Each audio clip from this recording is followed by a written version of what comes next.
Whereas if I had an orange up here and I were to take this orange and I were to squeeze this orange as hard as I can squeeze it and ask you what'll come out, as I did a little 9-year-old girl in Toronto one time, and she said, juice, of course. I said, yeah, but what kind of juice? I mean, you're not going to get apple juice, are you? You're not going to get pineapple juice if you... She said, no, orange juice. I said, of course. I said, but why? And she just stood up and she said, because it's an orange, and that's what's inside. I said, well, that's the right answer. Now, if we extend that metaphor to you, and someone squeezes you and puts pressure on you, says something about you that you don't like, finds fault with you, and out of you comes anger and resentment and fear and hatred and bitterness and tension and anxiety. Is it because of who did the squeezing? Is it because of the instrument they use? Is it because of the timing? No. It's because that's what's inside. The last Friday night I was in Hana, which is on Maui. It means heaven in Hawaiian. And I was a part of a ceremony, an ayahuasca ceremony, which is a fascinating new journey for me to experience some of the great love that is available to us, is given to us by God in some of the plants that we make all of our medicine off of, and all of our food and all of our shelter, and virtually everything comes from the plants. And these two plants down in Peru, when combined and drank, take you to heaven.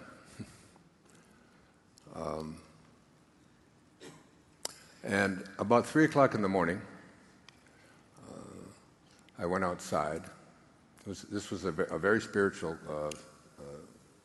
ceremony. It was about 35 of us. And I went outside and I laid down on the grass for about 45 minutes. And in every direction that I looked, I could see 1 trillion stars. You look out this way, and it was, and I had this amazing thought of, where am I? Where are we? You know, we're in one galaxy called the Milky Way, and it's one of billions of other galaxies which contain trillions of their own individual little sparks. And it's a universe that is completely and totally endless, moving at 17,000 miles an hour. Just this little planet that we're on. It was trying to find out not only where I am, but who I am. Because there's a deep place within me where I know that who I am is not have anything to do with this physical world that we're in, that we're just all simply a little parentheses in eternity. We come into this world, we leave this world, and it happens in a second. And time is something that is just absolutely endless. And I haven't been able to get past it. I haven't gotten it out of my head yet, that the concept of infinity. When I was about 4 years old, I lived in an orphanage until I was 10.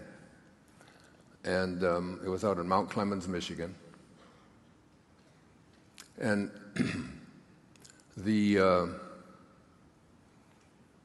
my brother David and I were together throughout all of this, and I didn't get to meet my oldest brother, Jim, until 1950, when I was 10 years old. And when my mother reunited our family, because my father had just walked out and abandoned our family. And so it was World War II. I was 4, maybe 5 years old.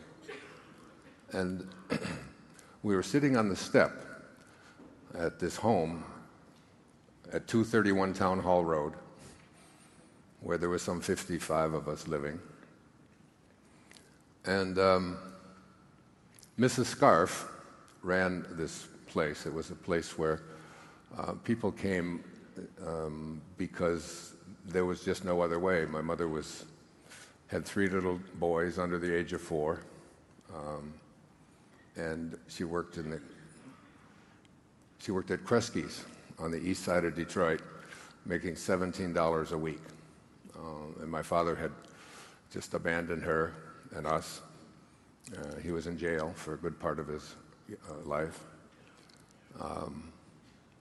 And Mrs. Scarf came out to talk to David and I and all the rest of the children who were running all over the place. And she had 2 bananas.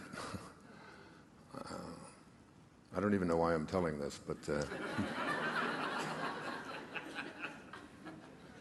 but I know that God delivers all the speeches and writes all the books, and so I'm doing what I'm told to do, and I go where I'm sent. I say what I'm told to say. And she handed each of us a banana, and I could remember peeling this banana, and Dave doing the same, and she said to us with tears in her eyes, Mr. Scarf died this morning. And it didn't mean anything to me because I had no idea about death, what it meant. I had never even heard the concept. So my first thought was, I just said, when will he be back? And she said, never. Okay. So we had our bedroom where we were there was about maybe 12 of us in this room, and we had bunk beds that went right up to the ceiling on each wall of the room. And I had the very top bunk, and I climbed up, laid down on the bed. I was about this far from the ceiling, and I laid there, and I tried to contemplate never. I'd like you to do that right now. I'd like you to really try to come to grips with this whole concept of infinity. William Blake once said that if the doors to perception were cleansed, man would finally see things as they really are, infinite.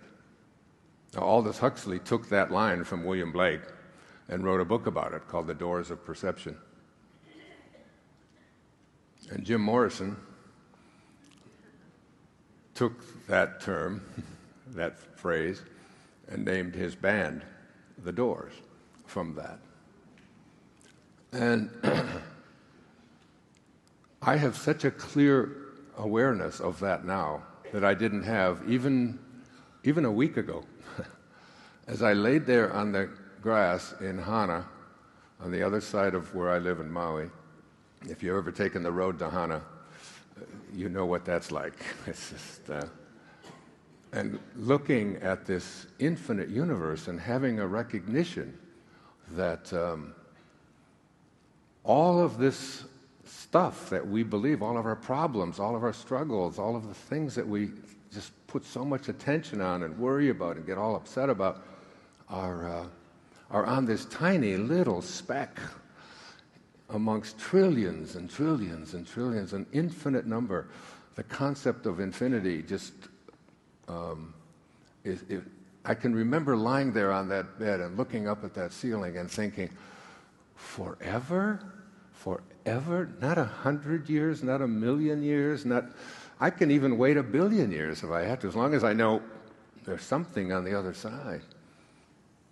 And I want you to contemplate that and think about this idea of infinity, because the essence of who you are is infinite, and your soul inside of you is, and it is capable of manifesting and attracting and creating virtually anything if you can get and understand that question. That, I taught philosophy 4 years at the university and studied it, and it's been just a major part of my life to look at these ideas. And all of the great philosophers, they all attempt to answer the same simple question: who am I? Truly, who am I? Am I, my teacher in India, Nisargadatta Maharaj, when he was asked the question, what is real, Master, what is real? His response was always, that is real, which never changes. The only thing that is real is the eternal. Anything else that you attempt to call real, the second that you get it, if it's changing, it's something else. Like I have a picture of myself when I was 21 years old on the wall in my home.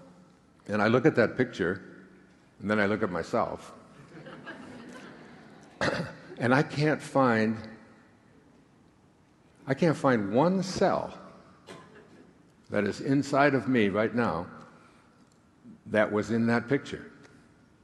Every single cell that was in that picture. And yet, when I was 21 years of age, I really and truly thought that that was me. That's who I am. And then when I was 22, I thought that's who I am. And when I was 30, and when I was 7, and you get a hold of it, and then you start to realize that the only thing that's real is the deathless and the birthless part of you. And that's what this talk this morning is devoted to helping you to come to grips with it, because I gotta get some water here. Because once you come to grips with your infinite self, there's absolutely nothing in this physical world that can get to you again, or anyone or anything. You just have this knowing that who I am is so perfect and so grand. And there's a part of me and a part of every one of us that's not just personal, it's impersonal. It's in every one of us. We don't have any roses today, but the great poet Rumi, and you'll hear a lot of poetry today, because I'm a poet in many ways. I write a lot of poetry and I read a lot of poetry. And the great Rumi, from the 13th century, said that what was said to the rose that made it open was said to me here in my chest when I met you. And he was speaking about God. When he finally had an awareness of the infinity of the universe, he said, something opens those roses. It's the same something that grows your fingernails. I used to say grows your hair, but I lost out on that one. Although the details just change. I can now grow it in my ears, my nose, my shoulders. But and Anais Nin, the famous French writer, beautiful lady, said, and the day came when the risk of remaining tight in a bud was more painful than the risk it took to blossom. And when you understand your impersonal self, I'm writing about it now, and I'll tell you a little more about what I'm writing, but before I do that, I went to a play the night before last on Broadway called Pippin. Yeah. The two producers of that show are sitting right there in the front row. And gave complimentary tickets to my daughter, Sky, and I, and we watched Pippin. If you haven't seen this thing on Broadway, it's just astonishing. And the whole message of Pippin, and to say nothing of what goes on that stage, you're just blown away at the things that human beings are capable of doing on a stage this far from my face. And afterwards, I had a chance to meet with the entire cast and sign autographs. And, God, I've become a rock star here in New York. I never asked for it, but everywhere I go now, people are stopping me. What a great message. I lived here in New York, many of you know. I taught at St. John's University for 7 years before many of you were born, 1971 to 1977. And I got a phone call from somebody else who performs on Broadway last week or 10 days ago, whatever it was. And, well, before I tell you about it, I just like to show you a little clip of something and then have them come up here and talk for a few minutes.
I'd like to bring up to the stage the first African-American to sing on Broadway, The Phantom, and Sierra Vargas, who sang there with him. Come on up. I want to have him talk to you for a minute.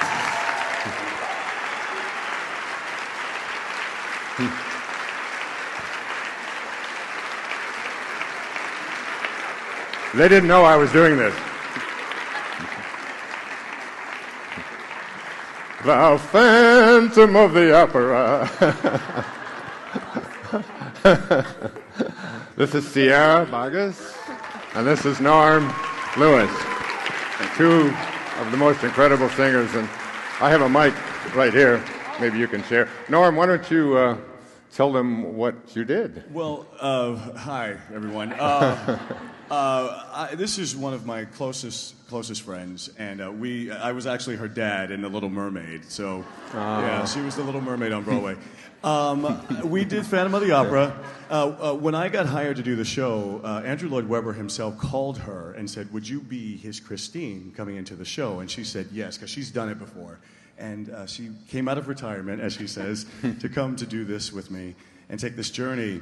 And because I love her so much, giving her a gift, whether I give her a cookie or if I give her $1 million, she's so grateful. And I just didn't know what to give her, but I know that she loves Wayne Dyer. And she did an album, a live album. Go get it. It's at Amazon and CD. Awakening. It's unbelievable. It's great. And she did an album at 54 Below, and she dedicated that album to Wayne Dyer. So I said, let me see if I can get in touch with him just so he can call her and say, have a great last show. And that's what such a gracious man. He called and said, have a great show, and she tripped out. All right, come on. Are you going to sing? Am I? I just sang. Wishing you were somehow sang. here. That song keeps going through my head over and over. 2 minutes, 1 minute. 1 minute of wishing. Wishing you were somehow here again. Wishing you were somehow near. Sometimes it seemed if I just dreamed, somehow you'd be here. wishing I could hear your voice again, knowing that I never would, dreaming of you won't help me to do all that you dreamed I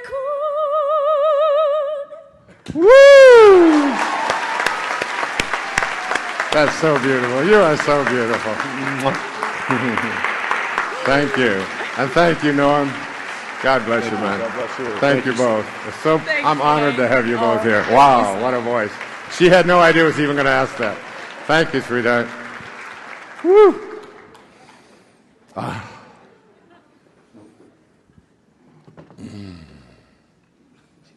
Let's go home. What? I mean, oh, I don't need this, do I? That was so beautiful, Sierra. So beautiful.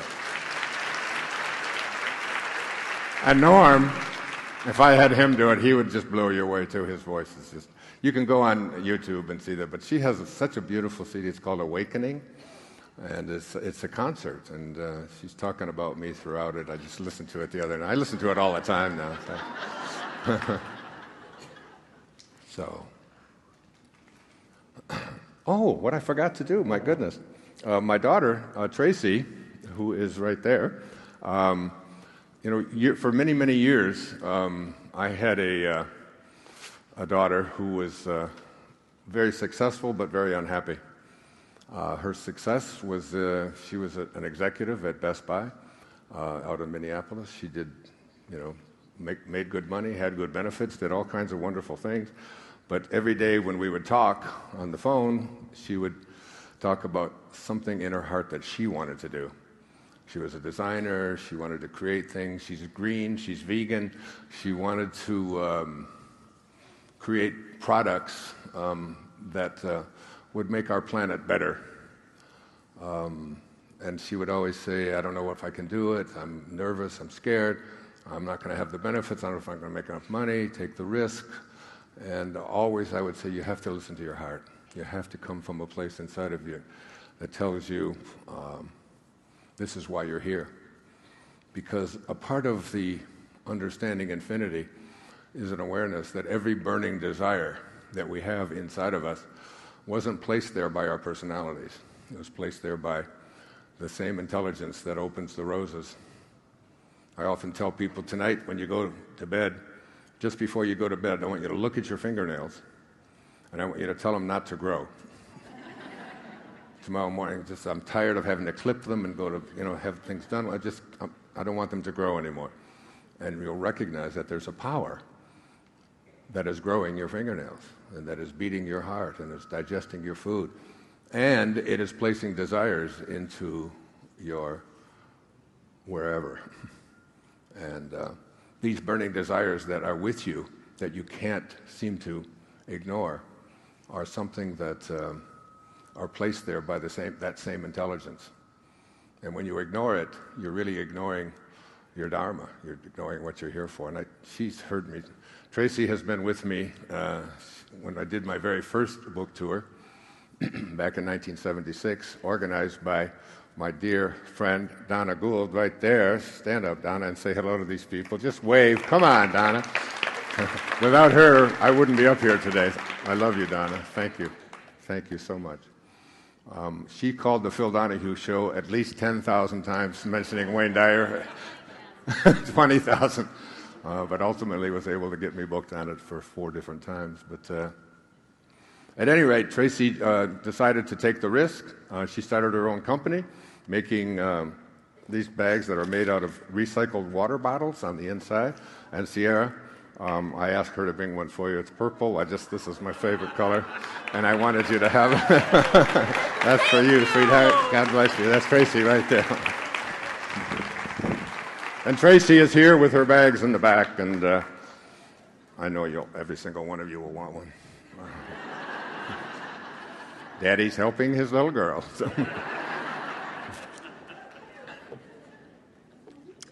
So there was a woman in Australia. Her name is Bronnie Ware. And she was a hospice nurse. And I have a great respect for hospice nurses because my mom passed away 2 years ago. And the last 10 days of her life, she was in hospice care. And these people are angels. They're just angels who come into the world and somehow feel that they want to serve and help people to make that crossover that is all of our destinies until you have a recognition that who you are is deathless and birthless, and you almost start to envy people who are there, who've made that transition. At any rate, her book is called the Top 5 Regrets of the Dying. So during her 1 year or so, it was 8 years, I believe, she interviewed hundreds and hundreds of people who were having their final days as human beings. And she would ask them the same question over and over again. What are your regrets? What do you regret? Do you have any regrets? And so on. And she then decided to write a book about it, and she looked at the top 5 regrets of the dying. And the number one regret of people who were making that transition was, I wish I would have had the courage to live the life that I knew I came here to live. And if you've seen The Shift, if you've seen my film, The Shift, I talk in there about, thank you, yeah, I love that film. And my goal is to have 10 million people watch it. I don't care if they buy it, I just want people to watch it because I really believe that when enough people begin to align in a higher consciousness way, that's how we're going to make the shift. That's how we're going to change what's taking place on our planet and finally live what our source intended for all of us to live, from a place of love. So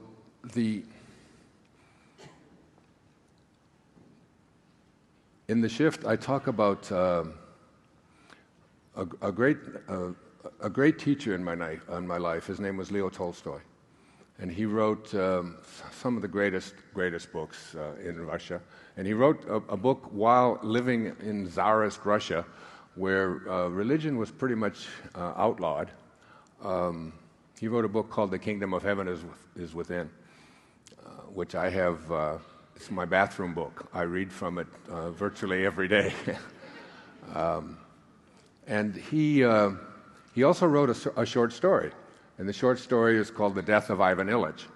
Now, it's not so short. It's a 157-page, but I read it when I was in the Navy when I was 19 years old.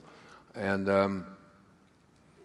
it's the story of a man who was a judge in Moscow, and he lived his whole life with deep resentment.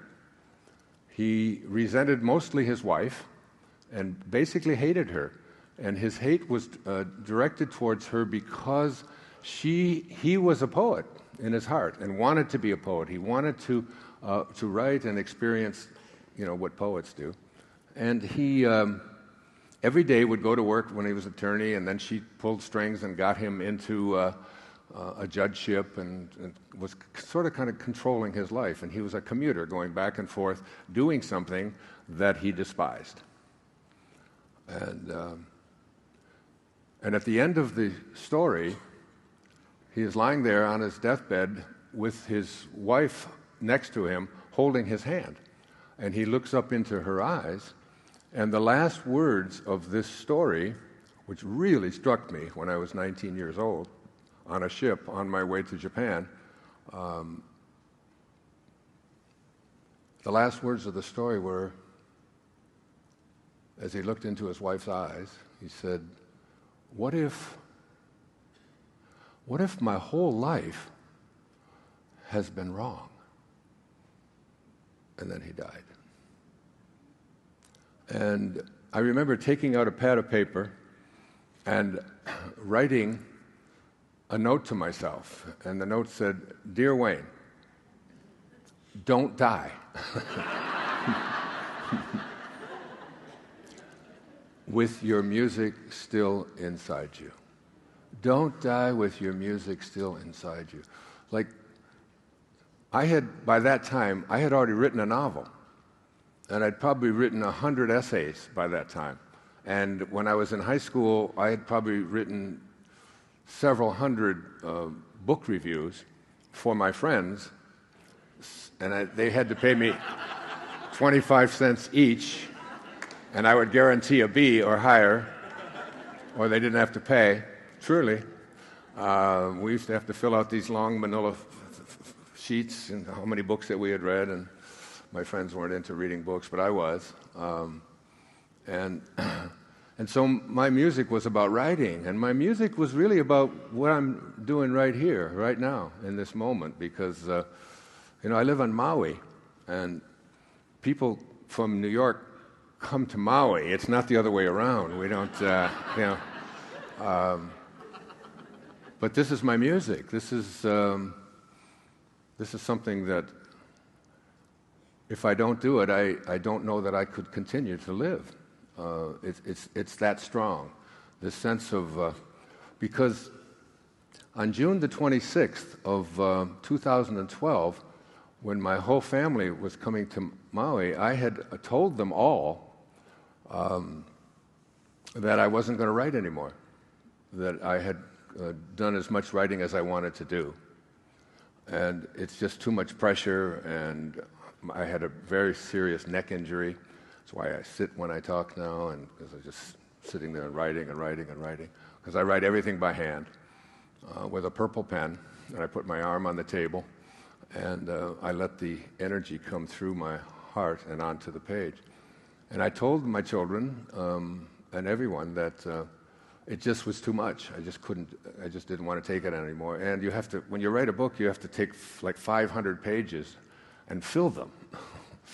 Not just like a little paper for an English class, but 500 pages. And I write everything when I write. I do it all myself, and I do it all by hand. And it's like whatever research, I do that. And I get so immersed in what I'm doing, and it just takes over my life. So that was June the 26th. On June the 27th, I got up and I started writing.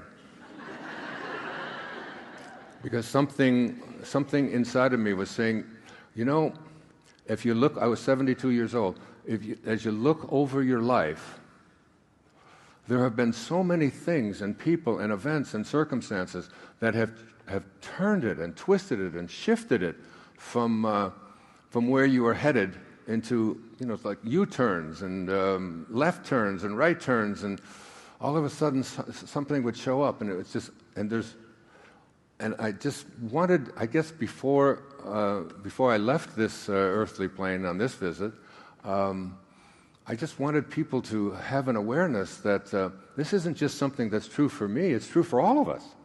That same something that is moving the pieces around. I was being interviewed by the New York Times, 15 years ago or so, and they are also, at that same day, they were interviewing Arthur Miller. So had a chance to be in the same room with Arthur Miller. It was, and he was asked a question. I was over here, and I was listening to them talking to him. This great playwright that I was just honored to meet. I mean, he's mostly well known for being married to Marilyn Monroe, but The Death of a Salesman and The Crucible, and so many of the great American plays that he wrote and created. Brilliant, brilliant man. And he was 88 years old. It was a year before he passed away.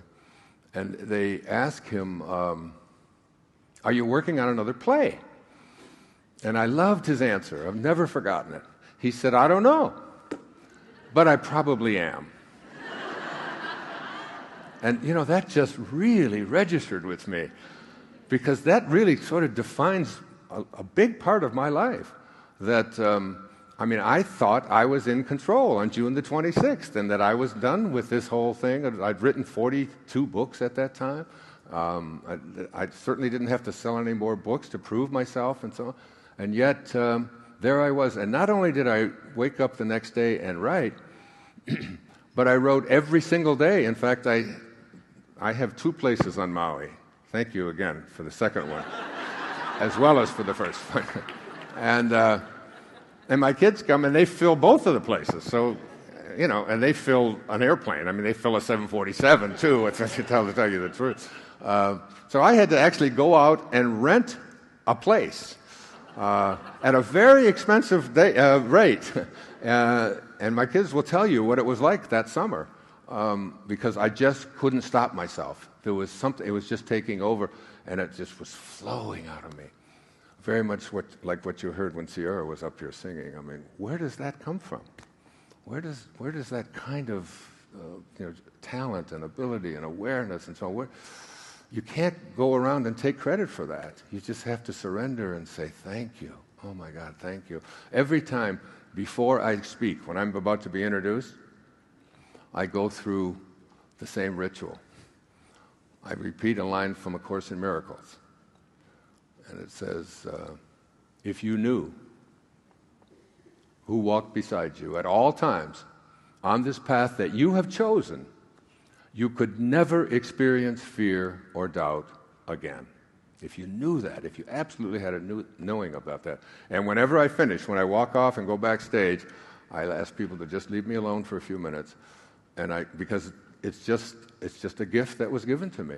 Even the quality of my voice. A lot of people say, "Oh, I just love to listen to your voice. It's very soothing and all of that." I say, I take no credit for that. I just open my mouth and this is what comes out. And so it's like being in that state of gratitude, having a knowing that you're never alone, that you're going to be guided, and a sense of gratitude.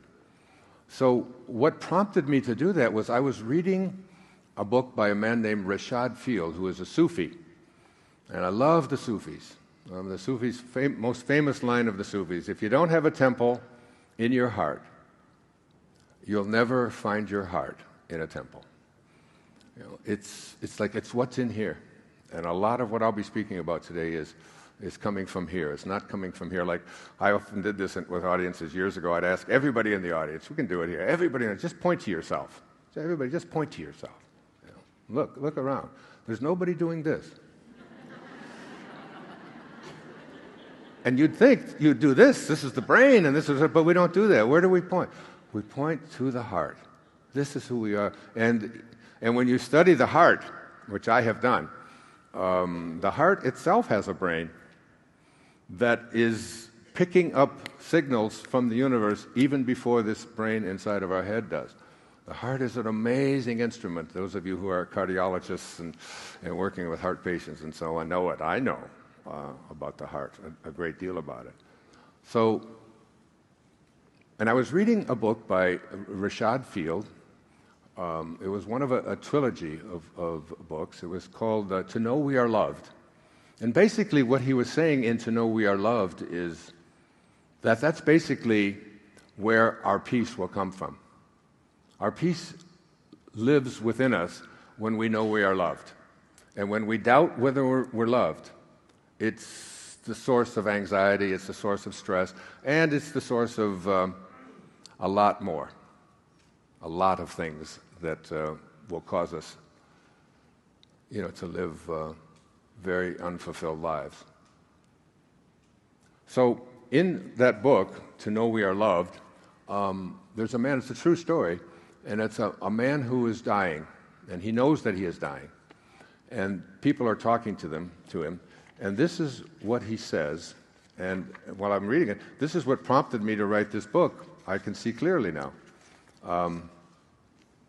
Because what I did is I just started with the very beginning, and I just began to just tell the stories, the significant things that were taking place in my life. But as you get to a certain point and you look back at those stories, at the things, and you can all do this, you start to have an awareness that there was something, the same thing that prompted Arthur Miller to say, I don't know, but I probably am. This awareness that this divine intelligence, this invisibleness that is moving the pieces around, is always working in your heart. The only problem is that we we let go of it. We forget it. I came across I wrote something out. I just love this because one of my daughters is pregnant right now, and my daughter Serena. And I just jotted this down last night. It said, during childbirth, it is clear that all of life is accomplished by an unseen doer who can never be located. Many of you know that back in 2005, when I turned 65, I gave up everything I had, everything physical. I gave up my home. I gave up all my clothes. I let go of all of the records and so on, and all the furniture. And I called my secretary, Maya, who's been with me for 37 years now. She's here in the back of the room. I told her to get rid of everything. I'm going to Maui, and I'm going to do something that my friend Stuart Wilde, who passed away last May, asked me to do when he introduced me to Taoism. He said, if you're ever going to think anything about taking on religion, this is not religion. He said, but it's only got 81 pages. And in some of the pages, there's only 4 lines. He said, but it's the greatest teaching that's ever come down the pike. He said, and he did this very same thing when he was in his 30s. He was called and gave everything away to live a Taoist life. And some people call the Tao Te Ching, Tao, T-A-O. It means the great way. T-E means the virtue of in ancient Chinese. And Ching means book. So it's the book of living the virtue of the great way. And you have to get rid of your attachment to all of the stuff and the things that you own and just listen to your heart. And I decided to spend an entire year, 365 days, beginning January the 1st, 2006, and finishing on December the 31st, every single verse of the Tao Te Ching, I lived for 4 days. If you divide 4.5 into 365, you get 81 verses. And that's how I lived that year. No traveling, no anything, just living the Tao and waking up at 3 o'clock every morning and understanding this idea that we're really not alone.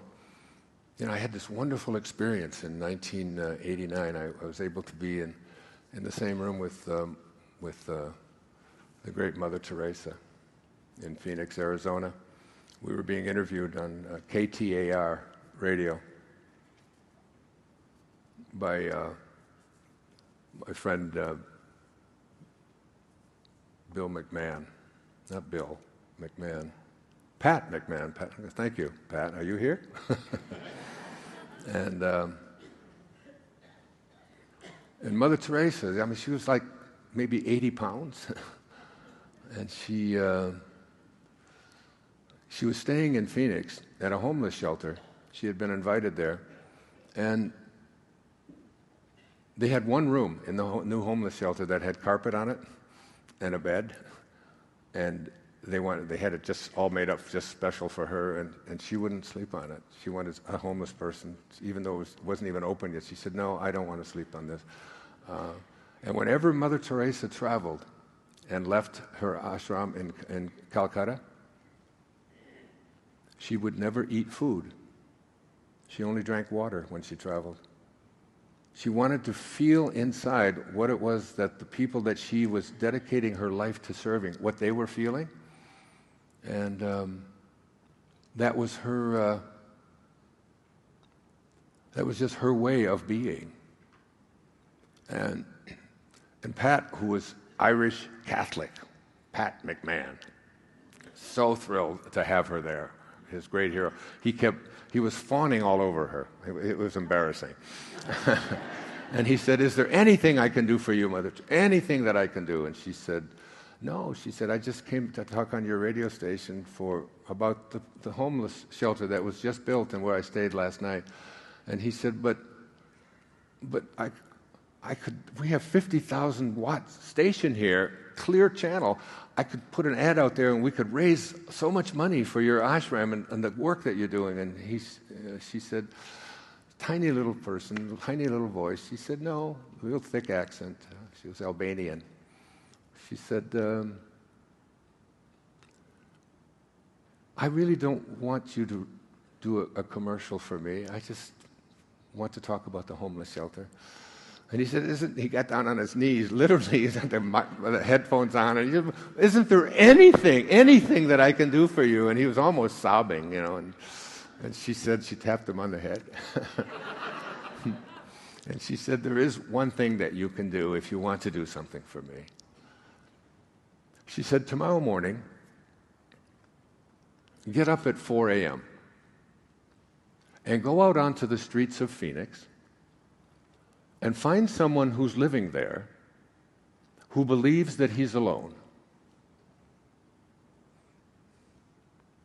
And you convince him that he's not. That's what you can do for me. And Maya will tell you, some of my kids will tell you, for the next year or so, I did exactly that. I would get up at 3 a.m., whatever city I was in, and I would go out and walk on the streets and try to find someone who believed that they were alone and just befriend them. In fact, I brought some of them to some of my talks and would bring them up on stage. And I did it one time in Phoenix to someone who had no teeth and some dentists in the room, and everybody in the room would put pails up on the stage, and people donated, and I put in the rest, and we were able to take someone who I found on her way to donate some blood so that she could be paid, so that she could have some food for her daughter.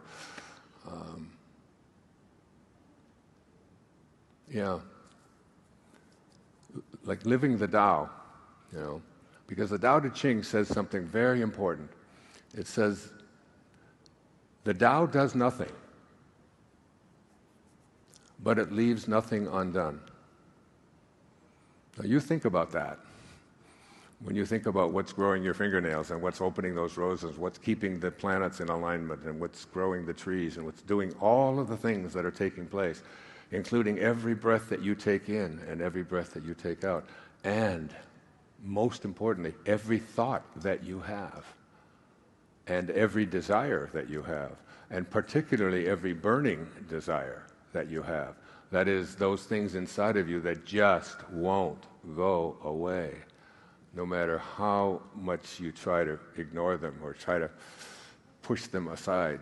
Because so many people are living a dharma that was assigned to them by somebody else, usually their family. That's why I once said that your friends are really God's way of apologizing for your relatives. Okay, it's like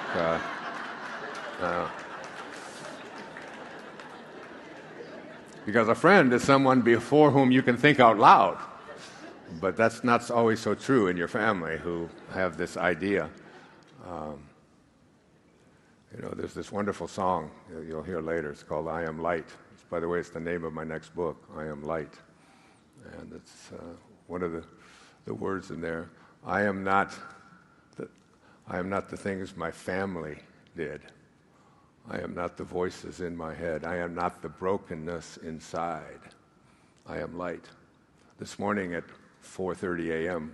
until 6 for 90 minutes over at the hotel, I was doing the I am light meditation, just seeing light at the third eye and just getting so peaceful and just and knowing, that this divine intelligence that's in everything.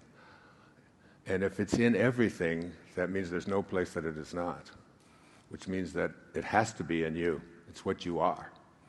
And the minute that you think you're this thing and this is you and your individuality, you'll discover that there's something else at play. So, living the Tao, and I see that we had, I thought I saw one up here. Oh, there it is. Living the Tao. Who's that little girl right there? How old are you, sweetheart? 8? Can you come up here? Just walk over here. Not up on stage. Just walk over here, honey. What is your name? Say it again. Kamaya? Oh, you are so beautiful. What are you doing here in the morning on Saturday? Did you come here because you wanted to, or did someone make you come? You wanted to come? Oh, I love you so much. Would you like a copy of a very important book? And since you're 9 years old, my daughter Sage wrote a wonderful book about how to get rid of her bumps. That's yours. And that's yours as well. You just carry that around with you. Put it in your new purse. Wait a minute. What'd you say, honey? Sage is your babysitter? My daughter's your babysitter? Where are you, Sage? All the way in the back. Well, behave yourself back there. Thank you, sweetheart. That's so nice. God bless you for being here.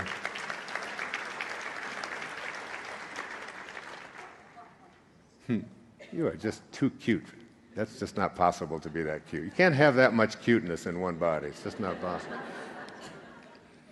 So living the Tao was a very transformative time in my life, and I wrote an entire book about it. We did a public television special about it. I was directed to do that. I had no idea, even a year before, even 6 months before, that I was going to even do such a thing. And the intelligence that is in everything is something you have to stop and listen to and almost be courageous about and have your excitement about it. So this is what I was reading that prompted me to write this book. If we stop for a moment, it is possible to perceive a pattern in our lives. The motivators that have influenced us become much more obvious. We're able to see the unfolding from both ends at once. That's underlined. We are able to see the unfolding from both ends at once, coming into the present moment. But until we have got to a certain point of realization, this is not possible, because everything is still seen as a series of apparent causes and effects. We have this tendency to believe, that time is this linear process, and that this happens and that causes this to happen, and then this causes this to happen, and this is why my life is the way it is. It started out when I was this little boy, and then I did this, and I did this. But he says from both ends at once, because that little baby that is growing inside of my daughter's uterus right now, who has only been around for 3 or 4 months now, it already, in that little tiny speck of human protoplasm that began it, every single thing that it's ever going to need for the rest of it's already handled. It's already taken care of. So we're not only pulling things out of the past, but there's another kind of time, which is not chronological time, which is divine time, that goes this way. And that's a time that in which everything exists at once. And when this time crosses this time, at that intersection point, when you have an awareness that I am making choices, but they're already being made for me, it's like your wisdom teeth are in there when you're born, but they're not going to show up for 20 more years, so you're going to have to pull those out of the future. You're not pulling those out back here. It's already taken care of. They're out here somewhere. And you know what? There is no past, there is no future in this divine time that I'm speaking about. It's just all one. And trying to grasp that and understand that from our individual perspective of our egos is almost impossible. That's why you have to get out of that ego place and get to a place where you start to see that everything that's taking place in my life is being orchestrated by something that I will never be able to grasp with my mind. I got to get past my mind. So when I was 10 years old, my mom got our family all back together. And I was reunited with my oldest brother, who I hadn't known since I was just an infant, and my new stepfather, who was really my father in another body. Same guy, doing the same thing. Alcoholic, abusive, drank every single day. We had to sometimes fight this guy, my 3 of us jump on him so that he wouldn't be abusive to my mother. And I was in Detroit, on the east side of Detroit, and I was in a school called the Chester Arthur Elementary School. I was in the 4th grade. My teacher's name was Mrs. Engel. This is probably the 7th or 8th school that I had been in by that time. I was constantly moving around as a little boy. And every day in class, at the end of class, Mrs. Ingalls would read to us. And she would read something that I just became so fascinated with. And remember, I'm 10, and I had been an orphan for 10 years, and now I'm with my family, and for the first time. And one of the terrors that I had is that I was going to have to go back. I thought this was just sort of a dream, sort of an illusion. It wasn't that it was so terrible where I lived, but missing my mother was just really huge as a little boy. And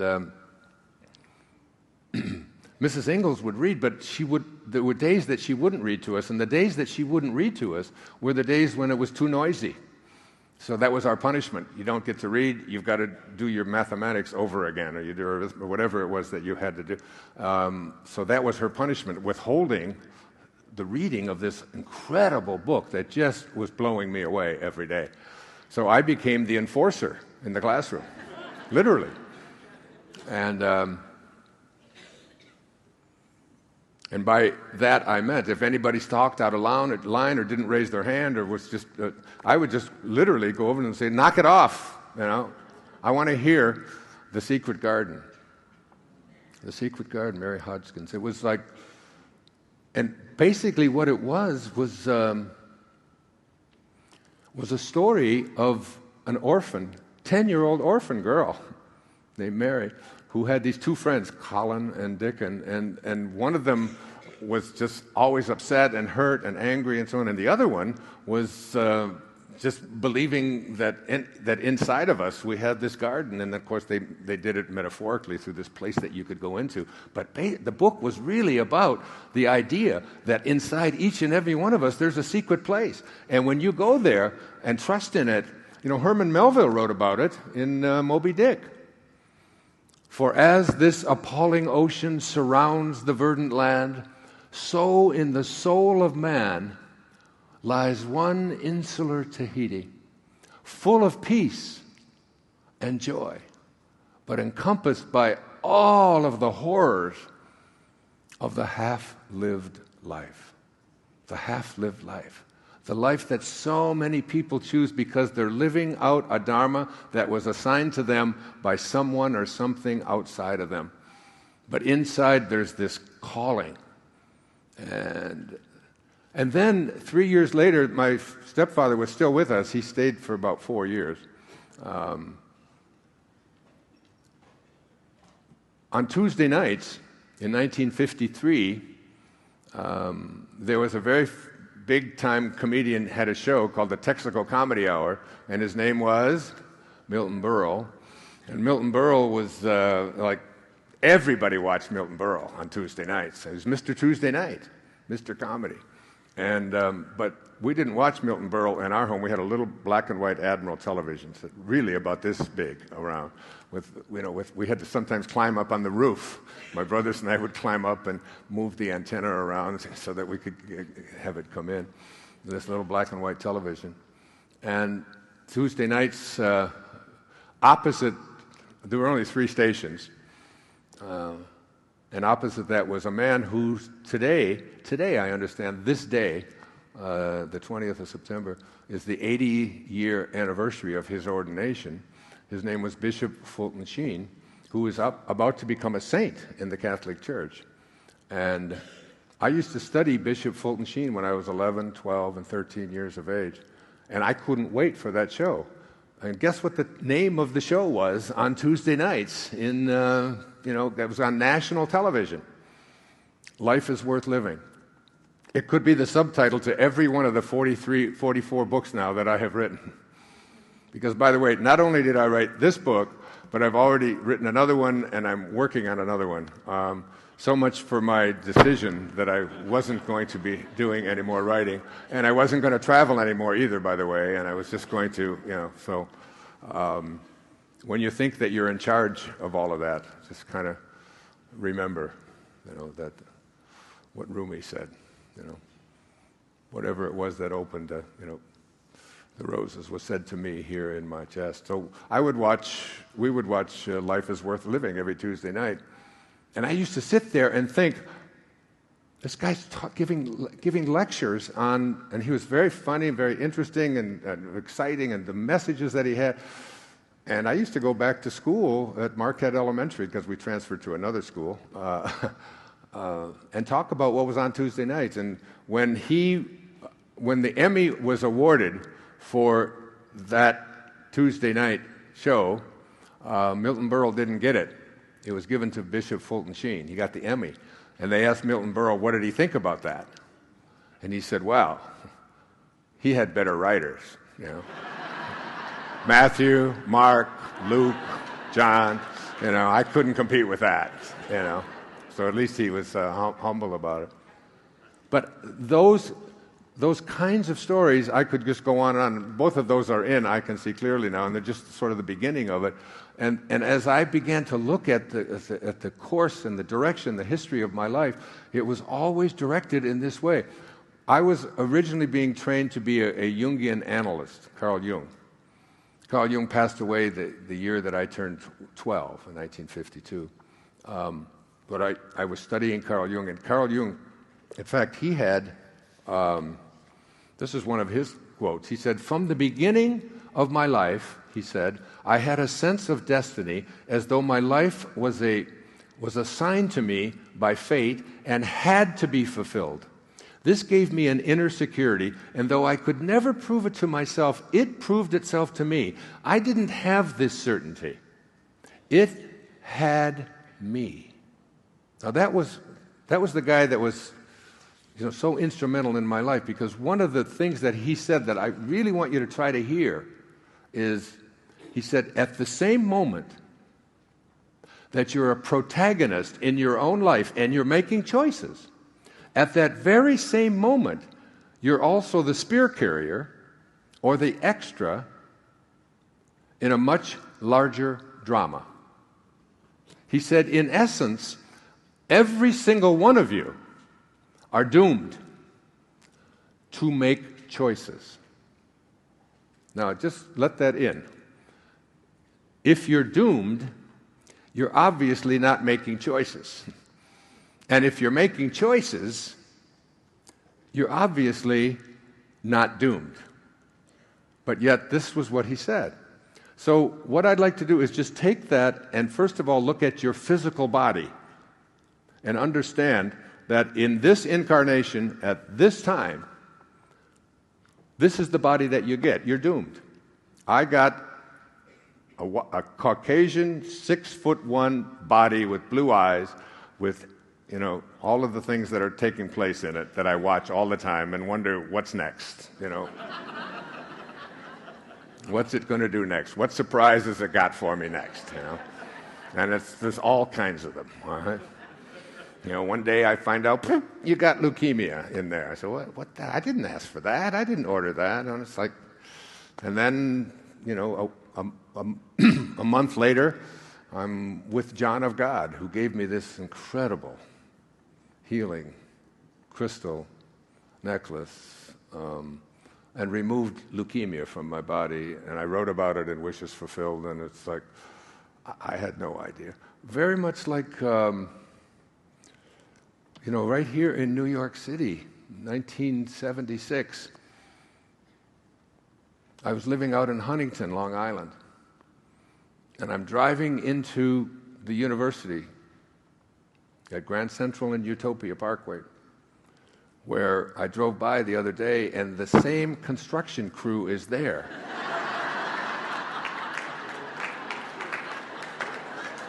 Same cones. Same guys, only long white beard. Just been there since 76.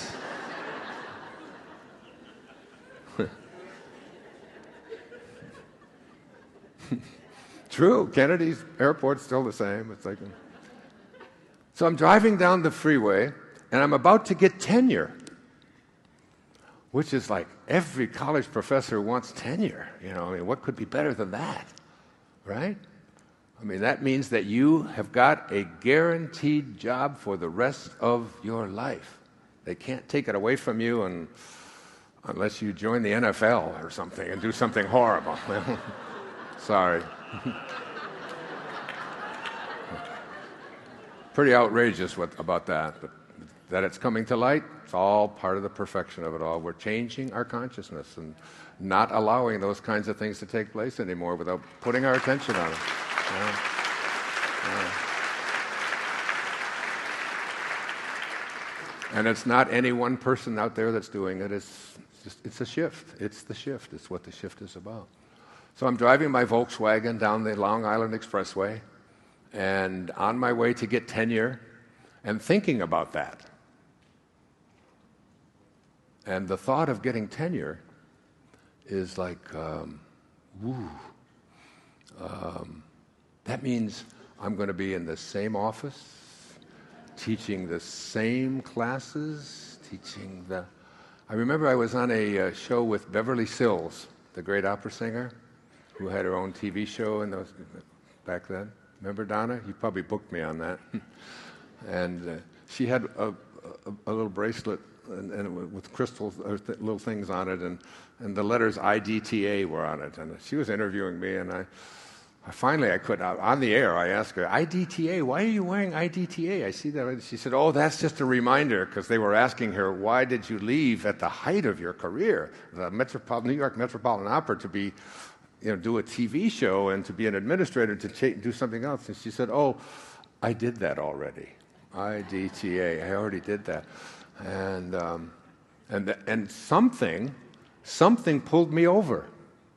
Now, this same something is working in all of us. It's called your impersonal life, not your personal life, not your personality. Your personality doesn't even get to pick thoughts. You don't even know what a thought is, how to get a hold of one. You can't see one, let alone a desire. These are things that are put there by the same intelligence that brought you here, and grows your fingernails. And I pulled over and I sat there, and whatever that was, it just overwhelmed me. And I said, I can't accept that tenure. I can't do this for the rest of my life. I've already been here 6 years. I've done this already. And yet, and it's what I talked about with Tracy and her, and Urban Junket and her purses and all of the things that she is doing, to do something about this planet that we live on and so on. And it was like a cloud almost. It was overwhelming, and I just knew I didn't call my wife, I didn't call my daughter, I didn't do anything. I drove right up to the university, parked my car outside, and I had my own parking place in New York. Can you imagine? And it was at a place called Marillac Hall. And I walked up to the second floor to Dean Sarah Fassenmeyer's. Amazing. This gives me memory again. It's like I can remember every detail of my life. It's like, and I walked into Dr. Fassenmeyer's office and I resigned. I had written a book called Your Erroneous Zones, and I wanted to take it across the country and do the things. And Donna worked with me every day so beautifully. Love you so much. Thank you. And invested my own money and my own time, and took my daughter, and we went across the country. And one of the great definitions of success was offered by Henry David Thoreau. He said, if you advance confidently in the direction of your own dreams and endeavor to live the life which you have imagined, you will meet with a success unexpected in common hours. You have to let it chase you, that thing called success. Maslow taught me personally that self-actualizing people do not do what they do because of the outcome. They are detached from outcome. They do what they do because in their heart tells them, this is who I am.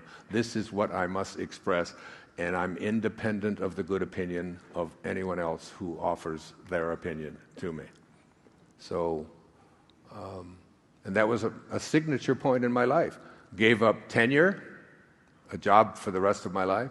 gave up all of the guarantees, got the medical insurance, all of the things that come with but in here.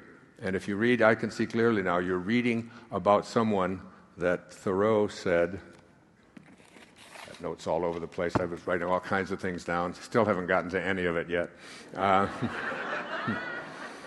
I want to live deep, said Thoreau. I want to live deep and suck out all the marrow of life, and not when I come to die and discover that I have not lived at all. You know, that's a theme for me. It's a theme in here, and it's like coming to a place where you can trust in that, where you can get outside of your personality.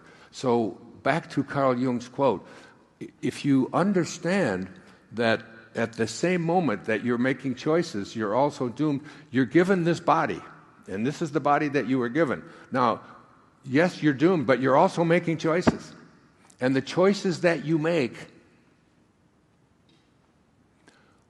determine what this body is going to be like. Like, you get to decide what you eat and how well you eat. And you get to decide whether you're going to exercise. And you get to decide whether you have discipline. And all kinds of things that can take place in your life. I've made major decisions about this body. And I think I made them, and I didn't even make them at all. I mean, every day of my life now, I drink like 64 ounces of juice that is done from a Norwalk juicer. That is like $3,000 and 6,000 pounds, I think. I mean, this huge thing. And I didn't decide that I was going to do it. Somehow it came to me and said, this is what you are to do. It's so crazy even to tell you this, but I do a coffee enema every day. A coffee enema. I'm starting a franchise. Yeah. Starbucks. It's yeah. Nothing says morning like Folgers in your butt. I don't know. What do you... I get so much abuse. I have no idea, because 3 years ago a woman came to me with a coffee pot. This was a woman who had 11 children, and she was 57 years old. She looked like she was 35. She looked fantastic. And she was talking about the liver and giving me this whole talk about the liver, and the liver takes all the toxins out, and you can't do it through your stomach, and there's a portal vein, and it goes, and I looked at it, I said, I'm not putting coffee up my ass. I'm just not going to do that. That's just too crazy. This guy's going crazy. 3 years later, I'm with this doctor who was sent to me. He's a healer. He's someone I see every day. He's from New Zealand. His name's John Impey. He's just this brilliant man. He's not only is he a rolfer, but he's an osteopathic physician, and he lived in India for years. He lived with Rajneesh for a while, and down in India. Brilliant man, and he's going around my body, and I have great faith in this guy. He's just beautifully connected to God. And he's feeling around. He said, now this is 3 years after the lady brought me coffee pot. She brought me probiotics. She brought me the coffee. She told me, well, how do you want all of this stuff? And I gave it all away. I said, I don't even want this in my house. I don't even drink coffee. I've never had a cup of coffee in my life, ever. I don't drink stuff like that. So I just gave it all away. And he's going like this, and he said, Wayne, he said, your liver, is very stiff. And he said, every drop of blood that goes through your entire body also goes through your liver every 3 minutes. So if you could have your liver bathed in caffeine, he said, I think you should do coffee. And he said, I do one every day, and I've been doing one for 9 years. And he looks 20 years younger than he is. And now I'm doing coffee enemas. And I was like, did I decide this? All right. And so the choices that I can make about my body, when I was told I had leukemia, I didn't know what to do. And then Max Gerson comes into my life, and the Gerson method, and his daughter Charlotte Gerson comes into my life, and they talk about juicing and coffee enemas and so on. And all of a sudden, John of God and people like that show up in my life. And all of this is like, it's just this surrendering process. And what can you do with your body? And 2 years ago, my excitement was about being up in Halifax, Canada, and giving a talk up there. And the two people that had brought me up there, I looked at both of them, a man and a woman. They looked, I just couldn't even believe, Ann and Mark. I said, what are you guys doing? You look like 20 years younger than when I saw you the last time. we brought this guy up to give a talk. His name is Bill Davis. He wrote a book called Wheat Belly, and he said gluten, he said, is the real dangerous thing in our culture, and it's why so many people have trouble with weight right around their middle and so on. And he said, we just went gluten-free. And so how did they come into my life? And so now for a year and a half, I've been gluten-free. And I would recommend, I mean, it's my excitement, I would recommend to any of you who have these symptoms, you exercise, you eat well, you do everything that you're supposed to do, and yet you're bloated and you're continuously, and you're gaining weight and you can't stop. And how many people have that symptomology in their life? You know, it's like that unpleasantness. Just do me a favor, 30 days. Read Wheat Belly, read the first 100 pages of Wheat Belly, and go gluten-free for 30 days, 100% gluten-free for 30 days, and ask how you feel. My wife went on it, and she had 5 grand mal seizures and weekly mini seizures for the past 7-8 years. Hasn't had one seizure since she went gluten-free. And when you... what it does for depression, what it does for an endless number of things, just give it a shot, you know. And it isn't me telling you this. If this resonates with you, because I don't think gluten-free is a fad any longer. I think it's we have to really look at what's going on with our food and genetically modified organisms particularly. You know, GMO really stands for, this is my rant, it just takes a minute, GMO stands for God Move Over, all right? It's literally, it's like for generations and generations, for endless number of years, one seed from this generation produces, the next generation produces, the next generation. That's how everything gets here into the physical world until now. Now there are companies who can buy seeds, own them, and sell them only if, and alter them and put pesticides in them and do all kinds of things to them and so on. And if nothing else, I think we at least have a right to know whether we're eating stuff that has been modified or not, whether you think it's good or bad. Yeah. So... and all of these changes, if somebody would have said to me, you know, you'll be putting coffee up your butt, and you'll be drinking, 64 ounces a day of juices, and cancer will have left your body completely, and you will have more energy than you've had, and your injury that you had in your neck, that will begin to heal, and you'll be back to running again, and yoga will be something that's become a part of your life, and you're 74 years old, and you're going to feel better than you've ever felt. I don't know how all of that happened.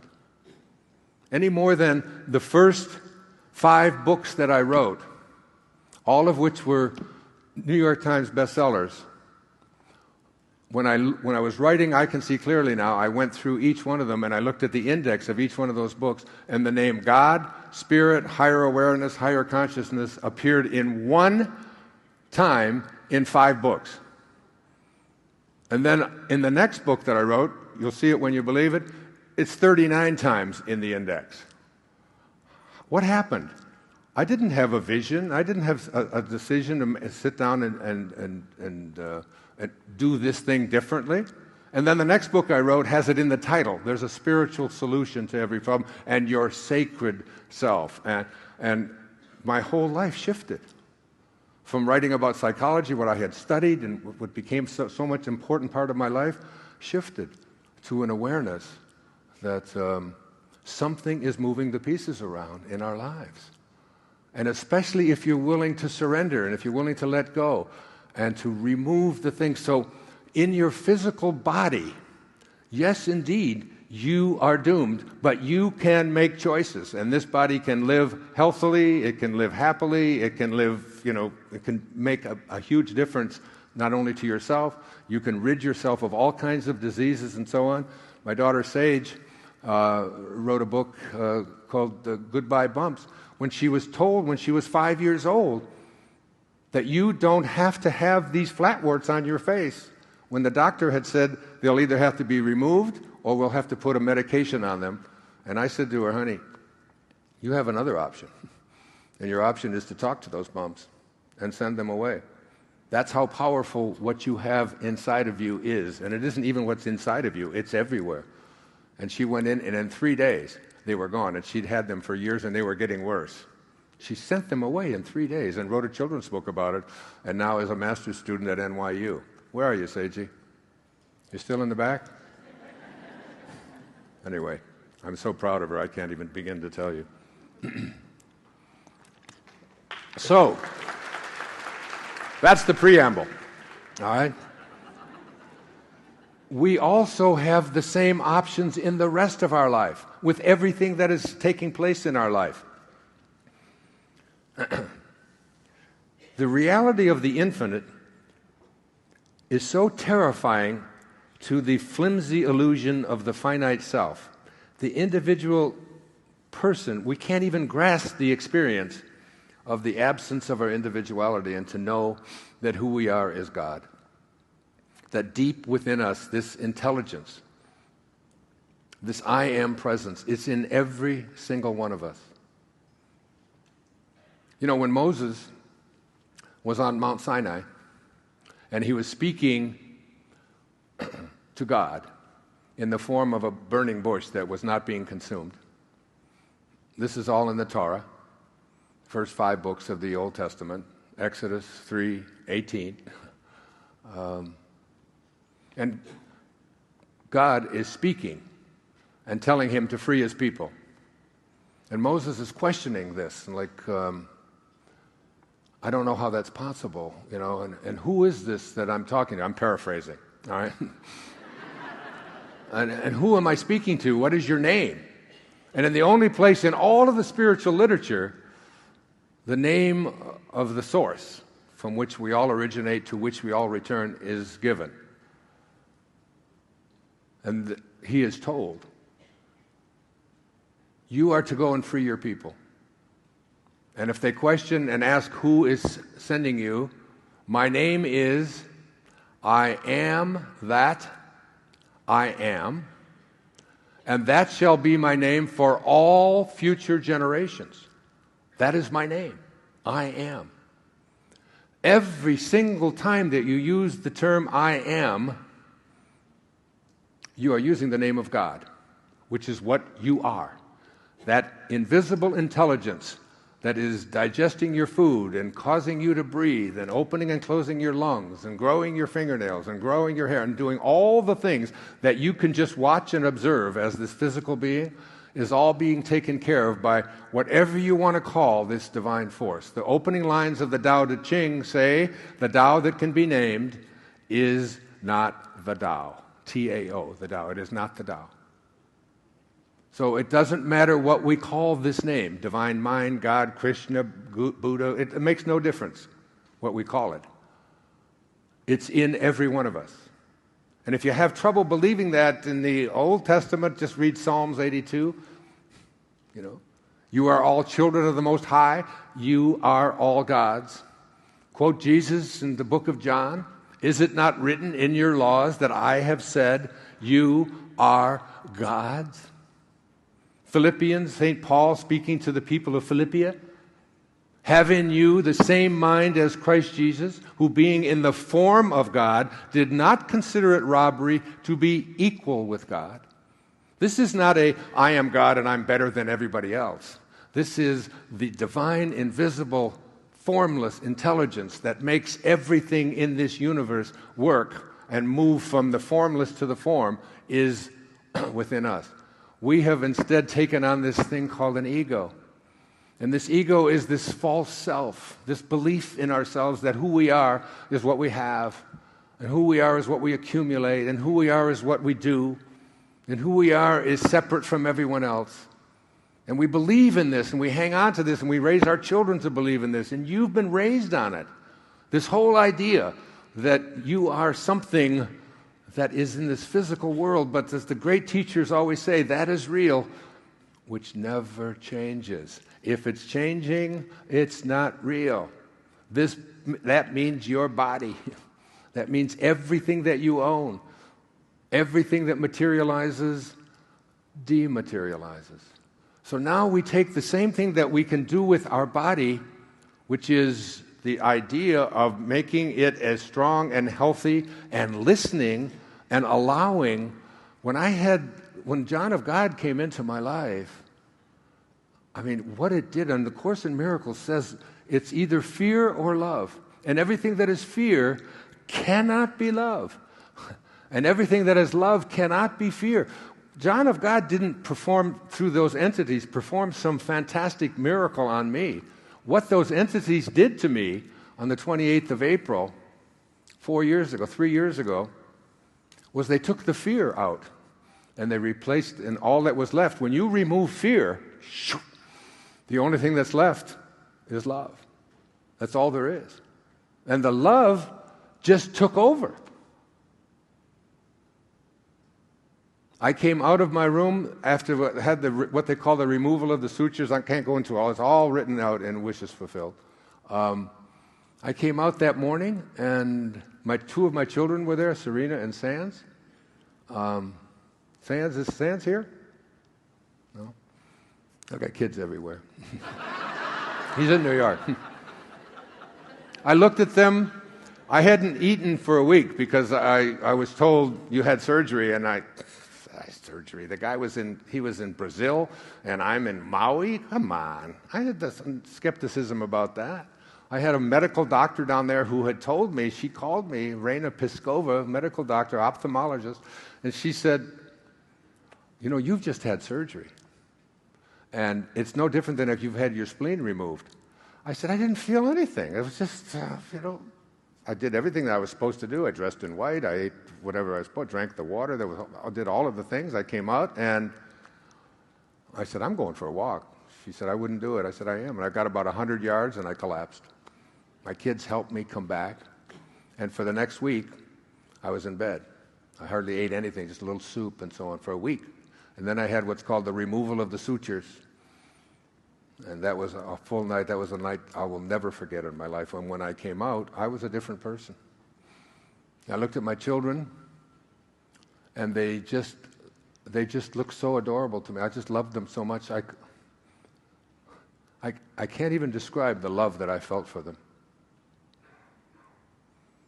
I took my daughter Serena, and I put my arms around her, and I held her, and my pants fell down because I'd lost so much weight for a week. She said, oh, you are so gross. What happened to you in there? What are you doing? That's disgusting. She's the one who always had the great lines, because, if I ever raised my voice or said anything that was inconsistent with what I was writing about or talking about, it was like, she was 10. I wonder what all those people would think of Mr. Positive if they could see him here this morning.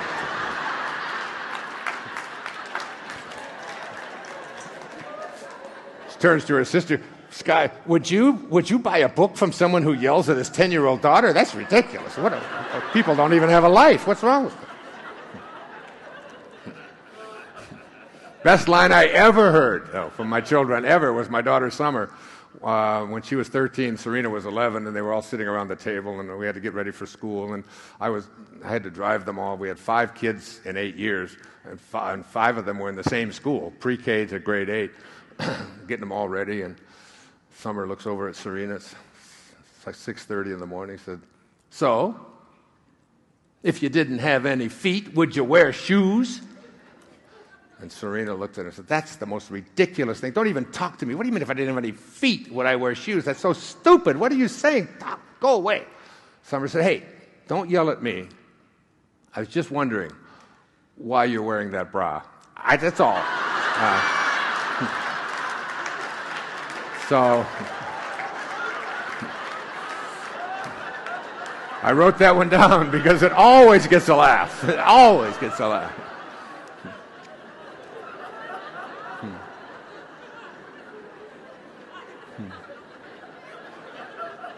It's been great. It's been a great journey. I looked at my son. He just looked different than I'd ever seen before. I looked at the ocean, folks. I looked at the ocean. I live on the ocean. Thank you. The ocean looked like a bowl of love soup. The palm trees, they were effervescent, and it's never changed. 10 days later, I was in San Francisco making a film called My Greatest Teacher, the story of how I forgave my father and changed my life. And I was staying at the St. Francis Hotel, on Union Square. It was my birthday. It was May 10th. It was just a few days after this had happened. And I went downstairs and I got a couple $1,000s in $50 bills. And I went out, and all I did all day long on my birthday, my 71st birthday, was to put $50 bills in the hands of homeless people and put my arms around them and hug them. And I just sobbed. The whole day I just sobbed. It was just such a beautiful, just loving experience. They took the fear out. And that's been my life since. Truly it has. I mean, I just feel so much love. I give more away. I give everything away that I make.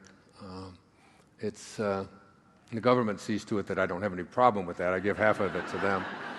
But it's just been an experience in moving towards something called divine love. And it just touches me so deeply to think that there's so much fear in our world, and that we have choices even though we are doomed. Yes, our life is laid out for us. We select our parents. There's no question about my mind about that.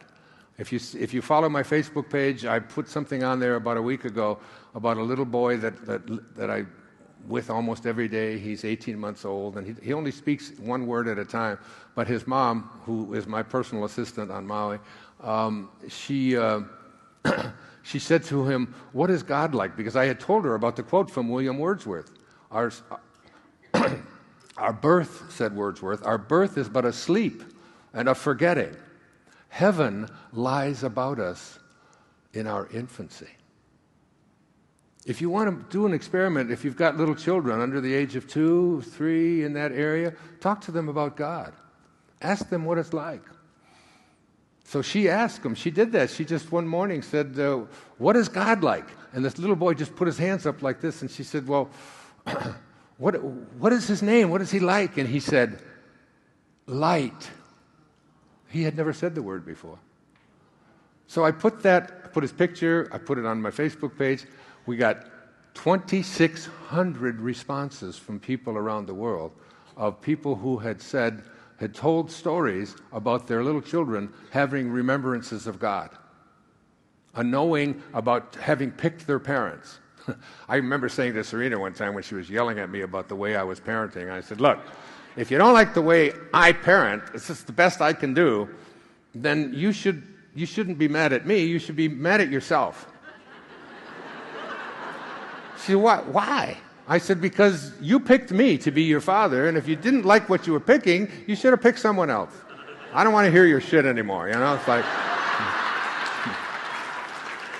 She could give it, believe me. She said, "You're telling me that I picked you to be my father? I actually picked you?" I said, "Absolutely. There's lots of evidence for that." She said, "I must have been in a hurry."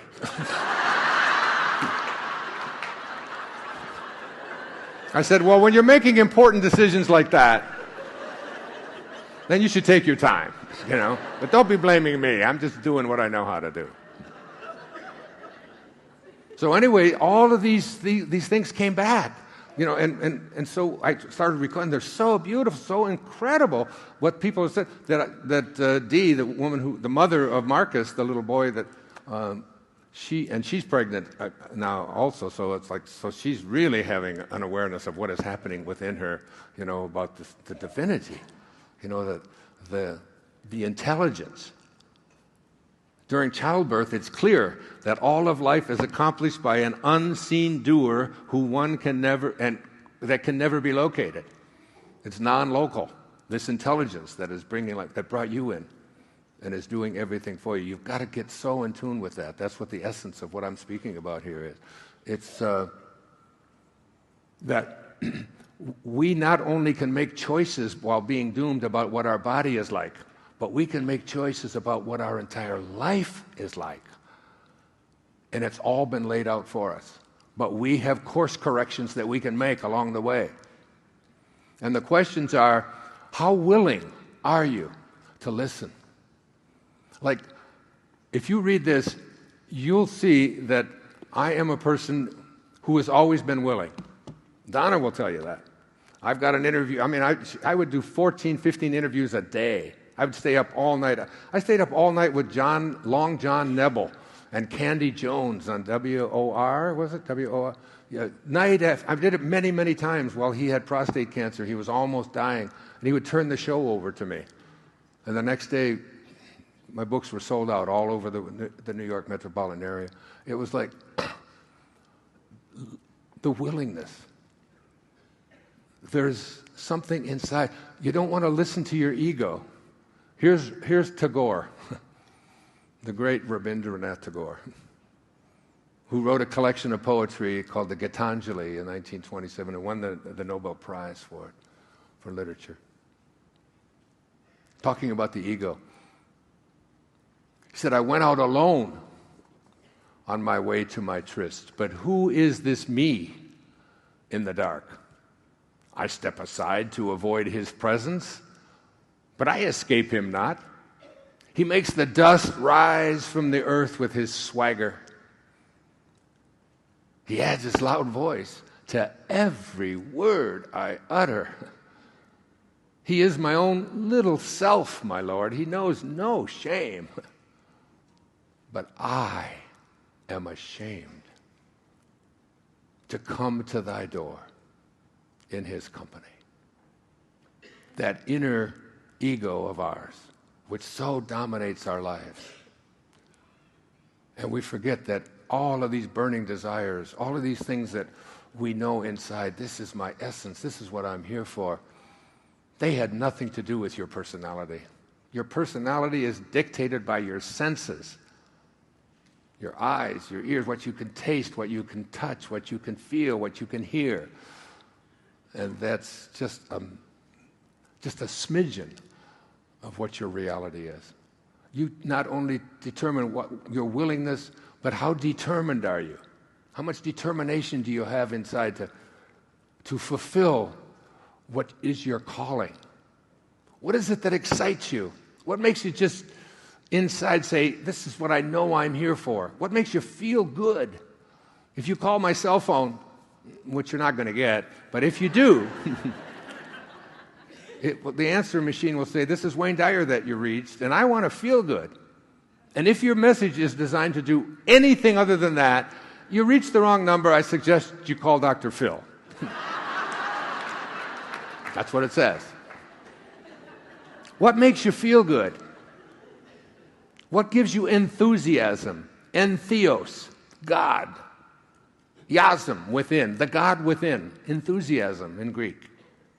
What is it that just makes your heart just throb? What is it that you know you have to do, but you put aside, you haven't allowed yourself to do because of that? You have to be fearless.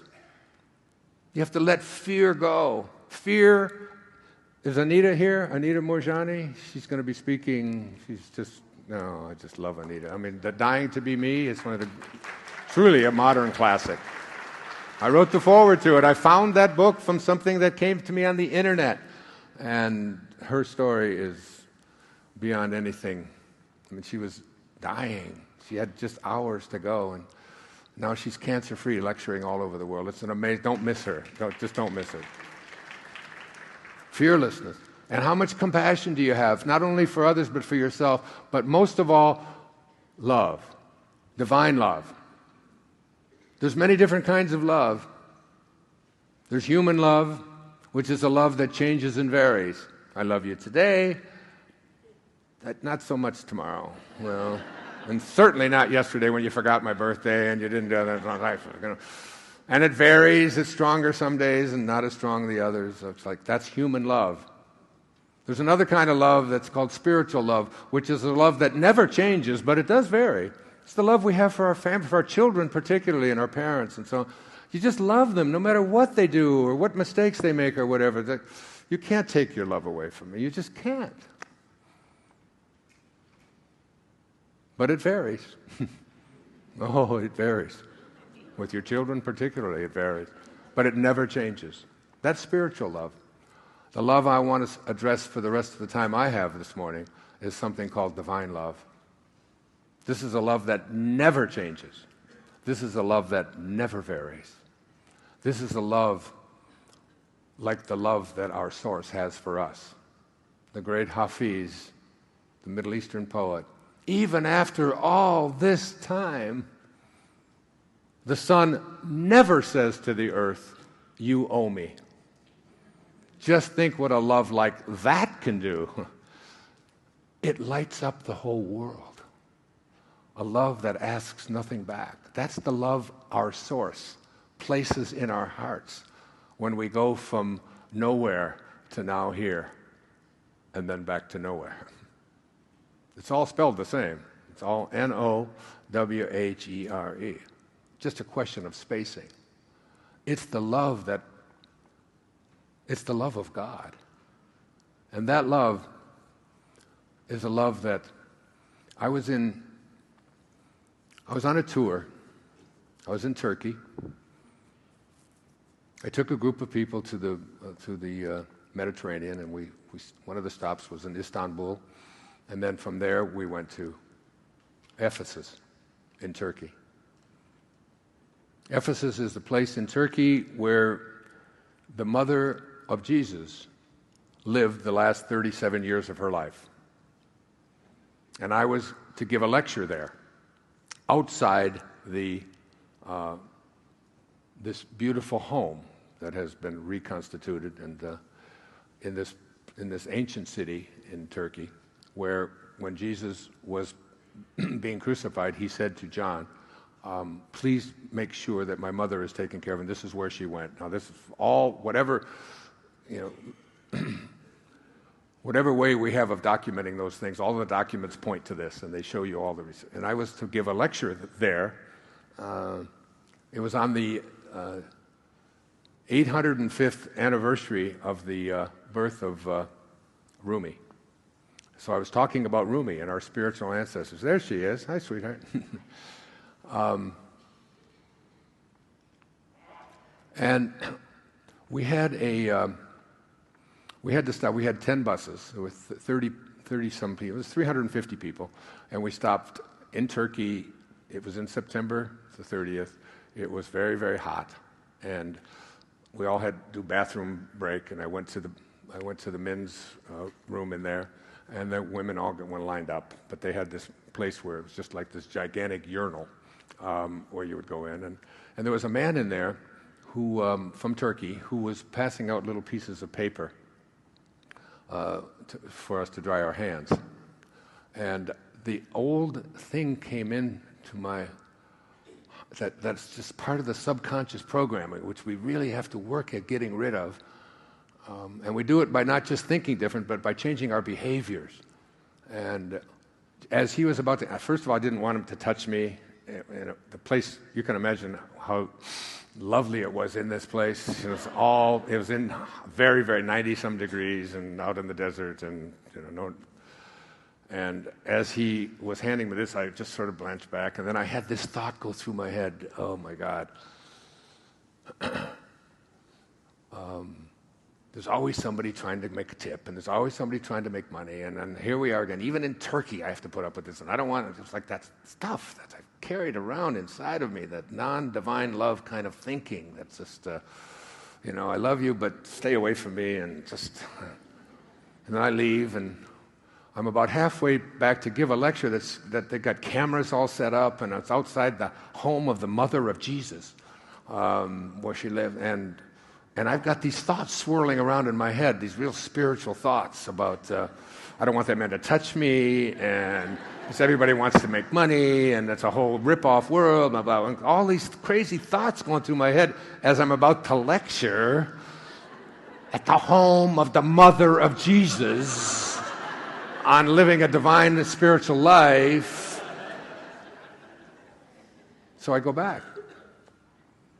I walk back to I just stop myself. See, you have to not only catch your thoughts whenever you have a thought like that, but you have to change your behavior. And my behavior shifted. I went back. I had a 20 euro note. 20 euro, it's about $30. And that's all I had in my pocket. And I went back and I took it out and I put it in the man's hand. And I put my arms around him and I thanked him for being there and offering me an opportunity to dry my hands. And I told him I loved him. he spoke Turkish. He just looked like, who's this? But it didn't matter to me.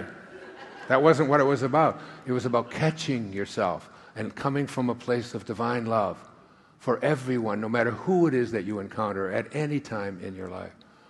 And I went back and I gave the talk.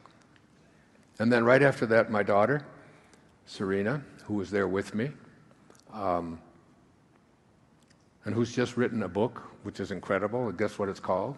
Don't Die with Your Music Still in You. It's my experience growing up with, she says, spiritual parents. I had to change it from weird to spiritual. She said, one of her lines in here is, what kind of a father, when you ask him something and tell him that you can't do it and it's not possible, says to you, the law of flotation was not discovered by the contemplation of the thinking of things. And the law of flying was not discovered by the contemplation of the staying on the ground of things. What kind of a father is that? I heard that all the time. You become what you think about. Change your thoughts. Anyway, it's a terrific book. I co-authored it with her. She gets all the profits, though. And in there, she wrote me a letter.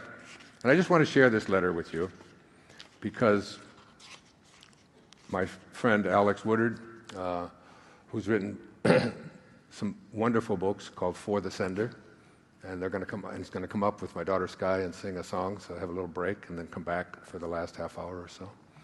And go into this impersonal life thing in depth. And she wrote me this beautiful letter. And I took the letter after she wrote it and I gave it to Alex. I said, look at this letter. He said, I'll write a song about it. It's called This Gift.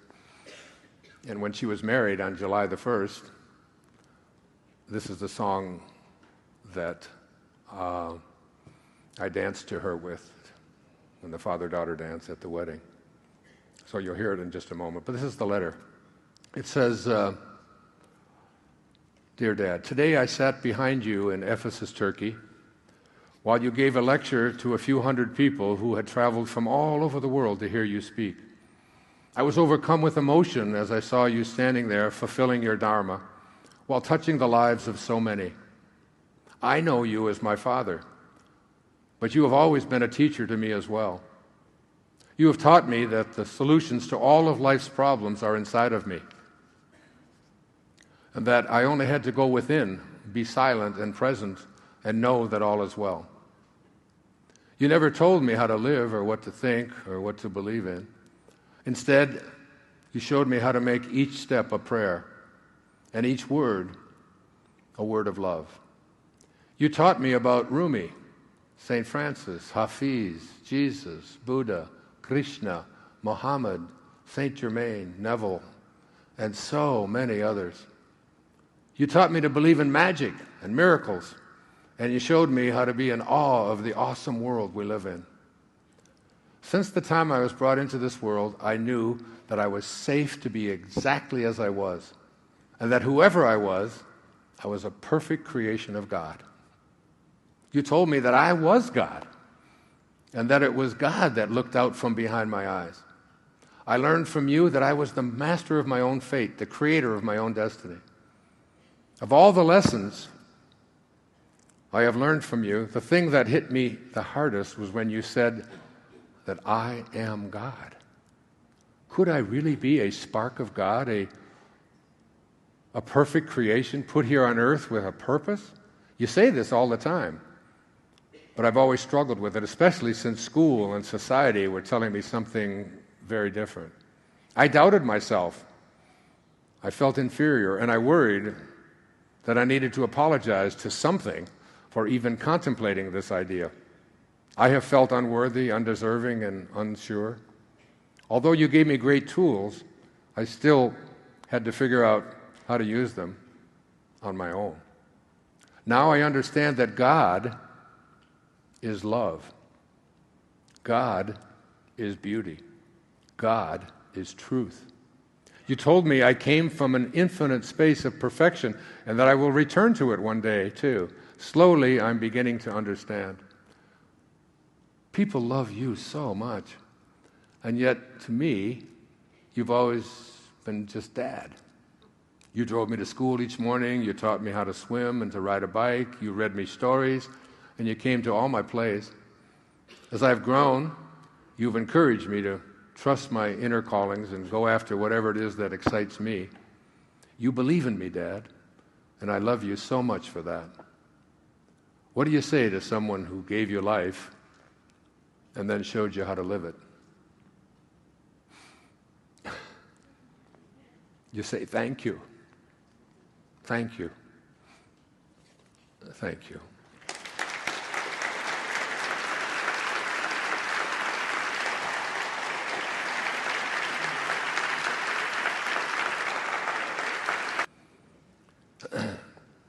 So here's the thing.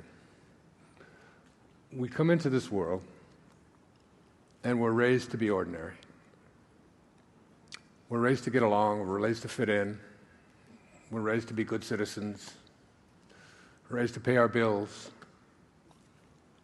pay our taxes, do the right thing, be good people, and then we die. It's not enough for me. That's ordinary. If there's anything, if you haven't seen Pippin, go see Pippin. Because it's about extraordinary. It's about what extraordinary really means. And it doesn't mean about how much you accumulate and how much stuff you get and who you're better than and all of that. The story of Pippin and how they do it here on Broadway. I mean, I've been to Broadway many, many times, lived in this city for many years. I've never seen anything like it, what they do on that stage. It's just astonishing. And the glow, it's 2 days ago, I'm still feeling it. But it's just about this idea of, okay, this is ordinary, folks. And this is extraordinary. That's up here. And extraordinary comes from our concept of ourself, and so does ordinary. What is our concept of ourself? Our concept of ourself is everything that we believe to be true.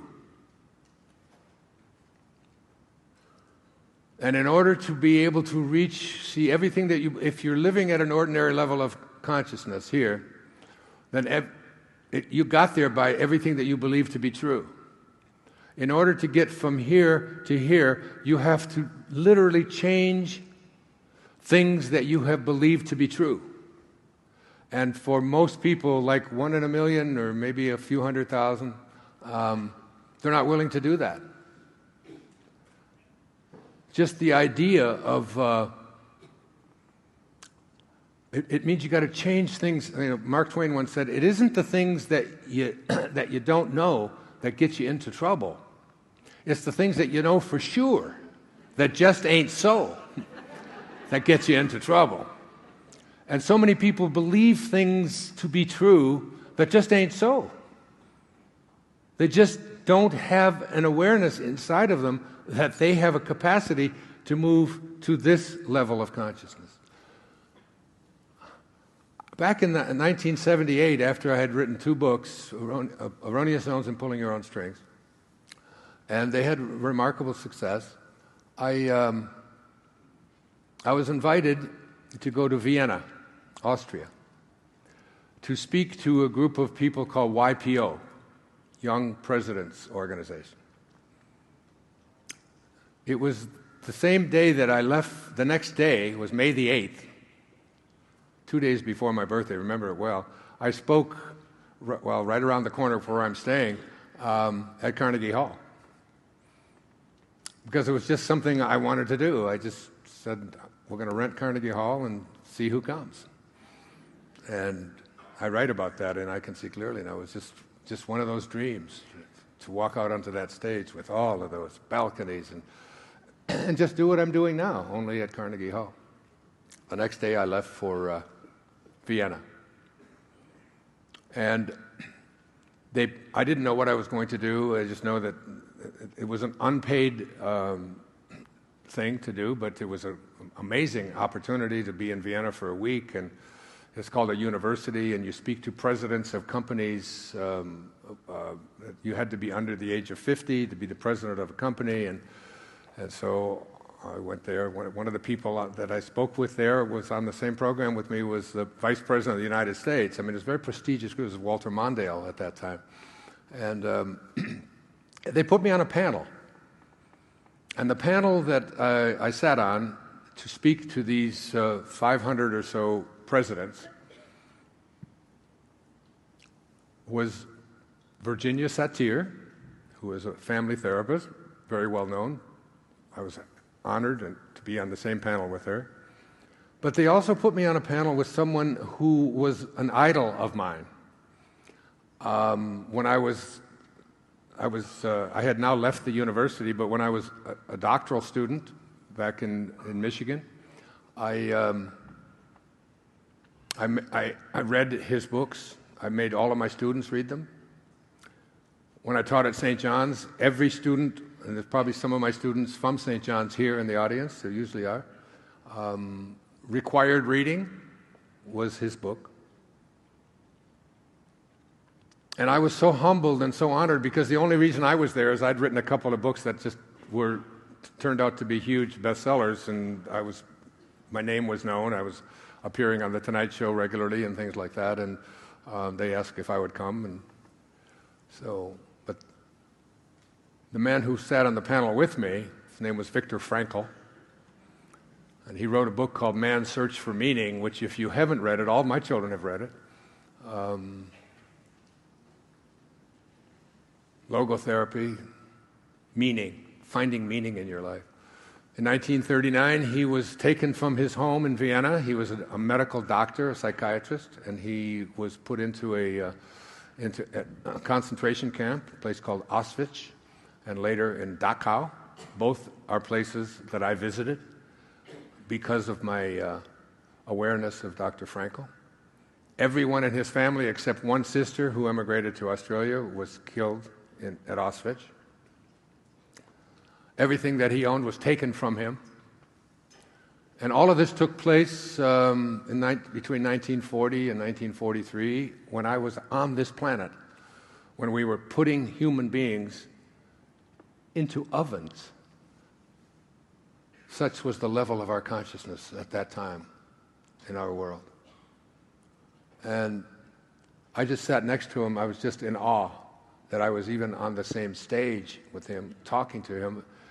And one of my books, Your Erroneous Zones, had been translated into German at that time. It was called Der Wunderpunkt, Your Wondrous Points. And he had read it. I couldn't believe it, that this brilliant man had read it. And we went to lunch afterwards, after all of us talked. I just mumbled, I think, through the talk. I just was so in awe. And he told the story in there of how they were given a bowl of dirty water with a floating fish head, and that was their protein, sometimes for 4 or 5 days. That's all they had to eat, was a floating fish head in dirty water. And he said the people who couldn't find beauty in that perished. He said you had to be able to, he said to me, and I never forgot it, and when Immaculee Ilibagiza, who went through another Holocaust in 1994 in Rwanda, that I also wrote the foreword to her book and found her and published her and so on, I made her read that before she did any more writing. By the way, she will be with me along with Anita and Scarlett Lewis, who lost her son at Newtown, Connecticut, in a program called I Am Light on Maui, January 25th, I think, and 26th. It's an entire weekend. I would love to have you come. It always sells out, so if you'd like to come to Maui at the whale time. And these are 3 just saints, as far as I'm concerned, on our planet today. 3 women who can teach about light, internal light, better than I can. And Viktor Frankl went to lunch with me, and he said to me, he said, Wayne, you're young. I was 38 years old. He said, know this. He said, when you are challenged by something over which you have no control, you are then challenged to change yourself. And if you can't change yourself, you will not survive. And changing yourself means changing what you have come to believe is true and elevating yourself to a place where there is a new reality. One of the things that all of you have probably been trained to believe and is programmed into your subconscious mind is that God is something outside of you. It's an external concept. Even though the scriptures are filled with references to it's all within us, that we are all sparks of love, sparks of God, and that God is love. And he that dwelleth in love dwelleth in me, and I in him. And with God, said Jesus, all things are possible. Now you tell me what that leaves out. All things are possible. That kind of a knowing. If you believe that some things are possible, if you believe that you can't make this happen, if you're not fearless, if you're not willing, if you're not determined, if you're not compassionate, if you don't have divine love in you, these are areas where you have to move to. When I went back in Turkey to the bathroom to talk to the Turkish man, I went back because I had to correct something in me. I had to change something that I had been carrying around in me about what our world is like and be able to see love even where it doesn't seem to manifest. Here's what the scriptures say. I think I have it here.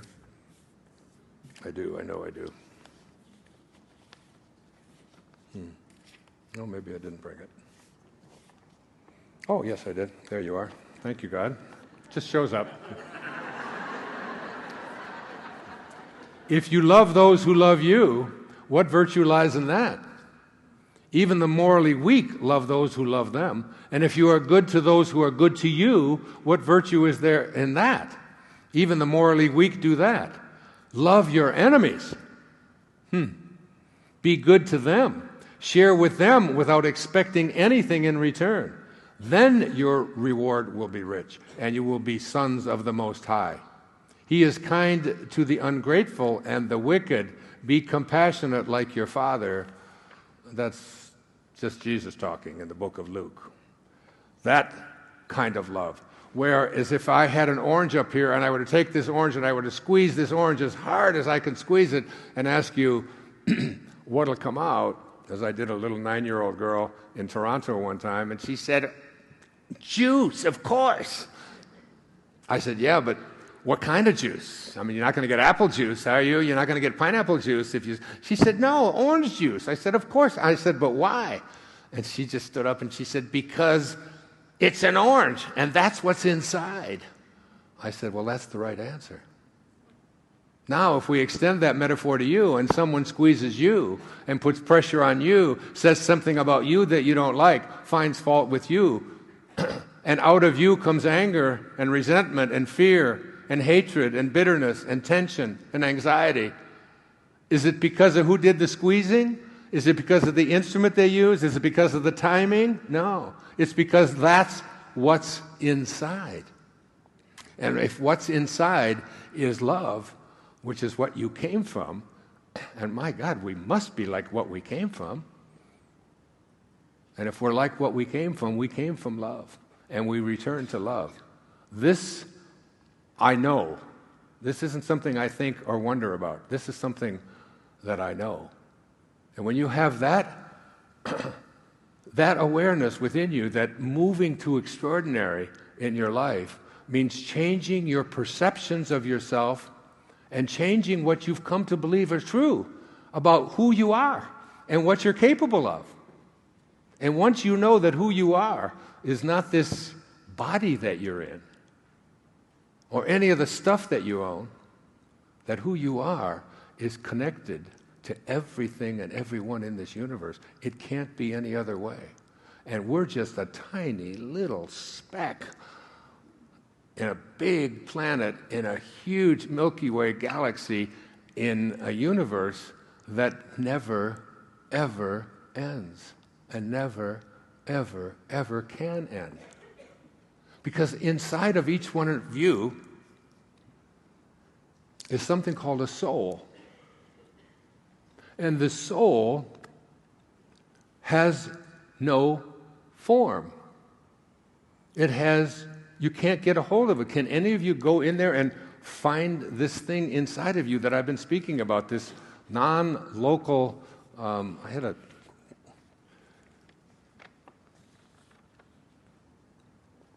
I won't do it. This thing about the soul is that it is not finite. See, your fingers are finite. This watch is finite. This hat is finite. It's finite because it started. How did it start? William Blake said, everything that now exists was once imagined. Which means that if you want something to exist, you must be able to imagine it. I went up to visit my daughter Tracy in Minneapolis a year or two ago, and I asked her to, because I swim every day and I like to run every day and just take care of this body that I'm in. And so she got me a pass to go to this health club that she belongs to, and I'm swimming, going back, and every time I'd swim this way, and then I'd turn around, and on the wall it says, and I couldn't stop reading it because I'd had my eyes up looking up there, and every time I turned around, and I swam for an hour, it was, if you want to accomplish something, you must first expect it of yourself. It seems so simple. But the question is, what do you expect of yourself? If you can't expect greatness of yourself, if you can't expect to keep this body that you're in perfect shape, if you can't expect the great talent, I mean, Sierra, to take the microphone and sing Wishing You Were Here, and I didn't ask her, she didn't even know I was going to do that. She just belted it out. It's just there. What do you expect of yourself? And if you expect to be able to do that, then who could tell you, I don't even know Sierra that well, how many endless hours that she has spent practicing that and doing that and watching the two of you guys together. I mean, Norm, the same thing. It's just, if you expect it of yourself, then you have, nothing is difficult. People will say over and over again, well, that's very hard. It's only hard if you believe that it's hard. If you have that expectation for yourself. So it's like, it's understanding this interiority of yours that has no form to it, which is directing the whole play. You're just a piece of that consciousness, and the same invisible intelligence that is doing it to you is doing it to me. We're all connected to it. And if there's no place that this intelligence is not, because God didn't say to Moses when he asked him what is his name, he didn't say, Moses, my name is, I hope things work out for you in the future, you know. That's my name, and that shall be my name forever. He said, my name is, I am that, and that, and that, and that, and that. In fact, there is nothing that I am not. I am everything. There is no place that I am not. So if this intelligence is in you, it must be, if it's everywhere, it also must be in everything that you perceive to be missing from your life as well. Wow, think of that. All you have to do is reconnect to it because you're already connected in spirit to everything that exists in the universe and everyone. And when you meditate, when you go into silence, I have a meditation, an I am light meditation that goes like this. I take a couple of these things, these crystals that were given to me by John of God in Brazil, in Abidjania. I have the triangle, I place it on my chest. I have a pink quartz heart that goes right here. And I put my attention on the word I, and that's my left eye, I. And then I put my attention, I shift it to my right eye, am, I am. And instantly, I go back to the third eye, right here, the pineal, right here, that says light. I am, and I go back to light. And as soon as it takes sometimes 20 minutes to a half an hour, but then all of a sudden, my interior screen becomes lighter and lighter and lighter and brighter and brighter, and then there's nothing that I can't do. That's what I did this morning, to see if I could come out here and just talk. Don't get all organized. Don't worry. Just can you do it? And I saw the light and the light. And when you're able to get to that place where you know that light is what you are, it's inside you. You are light. You're not the things your family did. You're not the voices in your head. You're not the brokenness inside. You're light. So think about your soul for a minute. The soul that has no form, no beginning and no end, birthless and deathless, it's not finite. And what's the opposite of finite? Infinite. Okay? Now, what does infinite mean? Here's what I wrote out. The ideal of the soul, the thing that it asks for, is neither knowledge or light or happiness. The ideal of the soul is space, immensity. The one thing it needs is to be free to expand and to reach out and to embrace the infinite. Now think about this. There's an interiority within you that is formless, and it's not finite. That means that it doesn't stop any place, right? It can't stop, because the minute that it stops, it's now finite. That's what finite means. Finished. Finite. Begins, ends. So this interiority of yours only wants to expand. That's what it needs to do. And anything or anyone that comes along that attempts to make it finite, to put it in a box, to tell it what to do, it's going to resist. Now, I have 8 children. Before I had any children, I had 8 theories about how to raise children. I even wrote about them. Today, I have 8 children, no theories about how to raise children. But I do know one thing about children, because I've spoken all over this planet, and every continent, and every state in this union, and every province in Canada, and hundreds of places all over the planet. I know this about children. No one likes being told what to do. You're not the boss of me. You can't tell me what to do. You're not the boss of me. That's not a spoiled little bratty child. What that is the soul speaking and saying, don't put me in a box.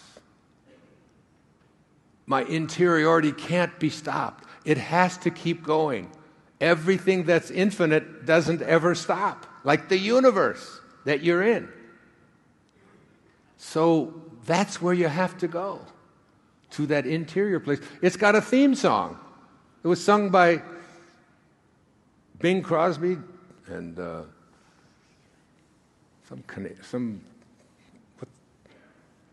can't even remember his name. Gene Autry. Yeah, I'll sing it for you. Ready? Sorry, Sierra and Norm. You can help me out. Oh, give me land, lots of land, and the starry skies above. Louder, let me ride through the wide open spaces that I love. Don't fence me in. Don't put a fence around me. Don't put a box around me. Once you label me, you negate me. I now must live up to the label. I must be something. You got a Dharma idea for what I should be. Don't put that on me. The one thing none of my kids will ever say is, my dad put a fence around me, told me what to do. I didn't give them curfews. I let them go to sleep when they wanted to, wake up when they wanted to. I let them feed themselves in the morning, make their own breakfast. I didn't take them off to colleges and tell them which ones to visit and so on. Go check it out. Whatever you like to do, let me know. The only thing they wanted from me was the cash.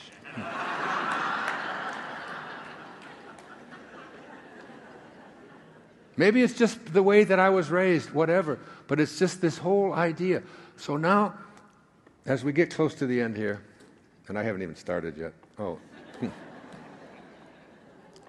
I want to plug my daughter's beautiful CD, which has that song you just heard, Letting Go. And, of course, Alex Woodard's 2 books, For the Sender. Beautiful. Put them up there. So I come across a book that was sent to me by the same thing that woke me up and said, you're going to write again. Today's the day you're going to write. The same thing that opens the flowers. That same intelligence. It's like I'm now just in awe of it all, you know. I mean, I went over yesterday to get some juice, and I meet Laura. There she is. She's sitting right there in the front row. I said, here, come in as my guest, you know. And she's just all excited. I wanted to have her picture taken, and she calls a friend of mine, and Michael Beckwith out in California. And we talk on the phone, and I invite her to come over. And I don't know why we met, you know. Walking on the streets of New York, and on the way back, 3 other people wanted to have pictures taken or something, and it's like, it goes on all the time. Stuff comes all the time. The I Am discourses, which was the basis for Wishes Fulfilled, just showed up for me. The Power of Intention was sent to me. The Tao book, everywhere I went back in 2004 and 5, it was the Tao. I go to give a talk in Las Vegas, we go to a restaurant, it's the Tao. Stuart calls me and says, Wayne, you've got to do something with the Tao. It's like you have such a big voice and people need to know and understand the Tao. It's like, and then all of a sudden I'm writing, and then I'm living it, and I look back on it and I write about it and I can see clearly now, and it's like you just get in awe, you know. Here's what Rumi said, sell your cleverness and purchase bewilderment. Just get into a state of awe about this universe that you live in that's infinite, as are you. You're not this body that you came into. When we so identify with this physical world and all of that, and these things. So this shows up. It's called The Impersonal Life. It's a book that Elvis Presley carried with him wherever he went. It was the only book that he ever carried with him, and said it's the only book that ever spoke to him. And it speaks to us of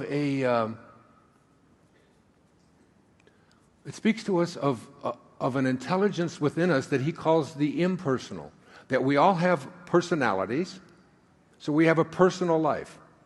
And our personal life is all of the stuff, all of the labels, all of the names, your resume, all of it. You know, my name is, I'm white, I'm black, I'm green, I'm fat, I'm skinny, I'm tall, I'm short, I'm Serbian, I'm Jewish, I'm Catholic, on and on and on with all of the labels. That's our personality. But he said, it's not even who we are. You have an impersonal life. And this impersonal life is in everything and everywhere. And this is a book that was written in 1914, exactly 100 years ago today. And I don't bring it with me because I think if you really want to know about it, you'll find it. You know, it's like finding it. Because one of the chapters in here is called Finding Me. And this book is written as if it were your impersonal life talking to your personality. And there's, I think, 18 chapters, I think. And when I got it, it was... I just looked through it. Someone had sent it to me, and I thought it just shows up as almost everything here that has ever come. It just shows up, and then you get in awe of it, like coffee enemas, you know, like juicing, like Max Gerson, like, you know, it's like all of it. It's just like leukemia, you know, because you don't want to be in a state of gratitude just for the things that are smelling good and that are working out, but you want to be in a state of gratitude for all of the other things, because it's the low points in our life. All of the things that we are able to do that move us to a higher plane are usually preceded by a fall. Some kind of a low point in our life where we're experiencing it, and then we move to this higher place and higher place and higher place. I always say, well, I was a high jumper on the track team in Detroit when I was in high school. And we used to take the bar, and I was a high jumper, so I didn't jump real high because I'm white, okay? And, you know, White men don't jump too high, all right? There's a whole movie about that. But I would get down real low, and in the process of getting down low as I could, I would generate the energy to propel myself to this higher place over the bar. And it's the low points in our life that give us the energy to propel ourselves to a higher place. My wife and I separated 14 years ago. And it was like I was in the closest thing to a clinical depression for a couple of years. But out of that came the best writing that I've ever done. The Power of Intention came out as a result of being in that place. And today, my wife lives with someone else. I'm, not with anyone, but I'm just, but we're as close as we could possibly be. We talk every single day. We have 7 children together. But it was that low point. And now I've gotten to a point where when I'm in a low point and something is, I stop. I become the observer. I notice it. I step back and say, there's something grand that's going to come from this. Instead of cursing it and being upset about it, then adding more darkness to the darkness. Because the only thing that will bring light to darkness is light. There's no, when you walk, you may have seen my thing that I did with Abraham, which is being published next month, called Co-Creating at Its Best. We did 3 hours together. And it's coming out as a book and a CD. And Abraham talks about, that you don't walk into a room and there's not a dark switch. There's no such thing as a dark switch. It's just light. And all it takes is just one match in a dark room, and you become someone who converts darkness into light, rather than just someone who curses the darkness. It's what we have to learn to do as a people if we're going to survive as a species. We have to figure out a way to respond to hatred with love. We have to figure it out. And if we don't, we're going to have to start over. As Albert Einstein said, I don't know what weapons World War III will be fought with, but World War IV will be fought with sticks and stones. We'll have to start over, start the whole process over, if we don't figure out a way. As difficult as it is, and when we see things about beheadings and so many of the things that are so part of our culture, one of the things that I've noticed in my life is that, and I got this on an ayahuasca ceremony that was so powerful, which is every time you look at an event that causes you to feel bad, you are recreating it within yourself. That hatred, that anger, that viciousness, that wanting to get, and all of that, every time we do it, that experience is recreated within ourselves. So anyway, Elvis carried this book with him, and I started reading about it. The man who wrote it, his name was Joseph Benner, and it was written in 1914, and it was written and published under the name Anonymous, because it was one of those things that we call automatic writing, like the Course in Miracles came from that, the Urantia book, both of which I have studied and practiced and thoroughly digested in many, many ways. Much of my writing, particularly lately, is what I would call automatic writing. It just flows, very much like this talk. It just flows. It just comes. It's just, and you start to trust in it and let go. I have had no alcohol in my body for almost 3 decades now, and it's because I know and understand what they say in the recovery movement. You let go, and what?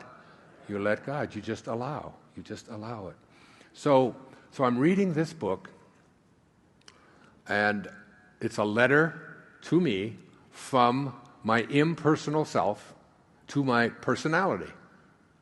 And it's mind-blowing to read it, and sometimes you can only read a paragraph at a time and try to digest it. Ramana Maharshi said, the individual self is a fabrication of the mind. The real self is a non-personal, all-inclusive awareness. Who you are is impersonal. Your personality doesn't like to hear this. Your individuality doesn't like to hear this. But there can be no individuality if the same intelligence is in everything and everyone. It's all an illusion. So I'm reading this and I'm thinking, I want to know how to, and there's a chapter in here called Finding Me. And I want to know how to connect to this impersonal self of mine that's in everything that I see and experience, and in every one of you. We all share it. because we're so addicted to our egos. We're so addicted to our individuality and our stuff and so on. So one morning, it's Friday morning, and I have a practice that I have every week. There's a woman at the bank. Her name is Cheyenne, and she has 3 children, twins and a 4-year-old, so there are 3 children under 4. Her husband has diabetes, very serious, because he has allowed himself to eat so much gluten, and I'm working with him on changing all of that. Give it 30 days, just 30 days, and then write to me and tell me how you feel. Anyway, so one of the things that I do when I go to the bank is I get cash from checks that I have, and because my kids come to visit me, and they always tell me, if you didn't give us cash, we wouldn't come. So I pay them to come and see me, and so it's Friday morning, and I'm reading this, and I'm up to the chapter called Finding Me, and I can't get into that impersonal part. It's just my ego's just in the way, you know. It's just, but I'm me, and look at who I am, and look what I've done, and you know, and so. But one of the practices I have is that whenever we do our transaction, she gives me back whatever money she gives me in an envelope. I take 2 $100 bills, and I put them under her keyboard. And I've never said anything to her about it. I've been doing this for over 2 years now. And I don't know if it's legal. I feel like I'm doing something wrong. I mean, because there's cameras everywhere, and, you know, I don't want her to look like she's stealing money, and I don't want to get her into trouble, and yet, you know, I don't even know her other than at the bank. I've never had any contact with her outside of the bank. I've seen pictures of her kids. I've met her husband, and so on. But so this is just something that I do. And then I go from there, and I go over to the cleaners, even if I don't have any cleaning. And there's a woman there named Elsie who works in this hot place in a dry cleaning plant. She's very rotund, and she's always sweating, and she's got hair growing all over the place on her face and all that. And you know, she just always looks so sad and beaten down. And I always take $100 or so, and I just put it in her hand. I said, "This is just because I love you." And I put my arm. I've been doing this and I'm not telling you this to make myself look good. This is just stuff I do. Laura will tell you. This is what I do. I plunked $100 in her. Yes, I just met her yesterday. I said, "Just have a nice time and come see me." I cried for 5 minutes after you left. Did you? Oh, she said I cried for 5 minutes after. But this is just one of the things, and I've been very blessed because I can do this, and I love to do it, and it's like, and I don't want any credit for it. I'm making a point here. I don't go around bragging like that. So I'm debating about what time to get to the bank, because I know the bank. I know she goes to lunch at a certain time. Sometimes she goes at 11 o'clock. Sometimes it's 12, and all of that. But I know she never goes before 10:30. And I'm debating about what time am I going to go to the bank. And the only thing that I'm debating within myself is I want to make sure that she's there, so that she gets this, because I'm sure she's come to use this and depend on it. All right. So I'm back and forth. I'll go later. What if I go later? I don't know. And it's all just desiring to make sure her life is good. Finally, I just say, the hell with it. I get up. It's 9:30, and I said, I'll do the other stuff later. I'll do my coffee enema later. Maybe my kids will help me this time. What do you mean? No, I'm your father. You can't. But I did that for you when you. Never, all right. So I go to the bank. And she's there. Cheyenne is there. I do that. I go over to the cleaners. Elsie is there. I come back. I've given away like $400, and I'm feeling good. And then so I'm picking this up, and I'm reading it. And this is what it says in chapter 17, called "Finding Me." It's just a little bit of it. So hear this. Okay, let me read it to you slow and hear. How do you connect to your impersonal highest self? The best and the surest way you may know me, because this is written from like me, meaning God or my highest self. The best and the surest way you may know me is when selfless love fills your heart and there is a strong, compelling urge to help someone, to heal their ills, to relieve their suffering, to bring them happiness, to point out the true way.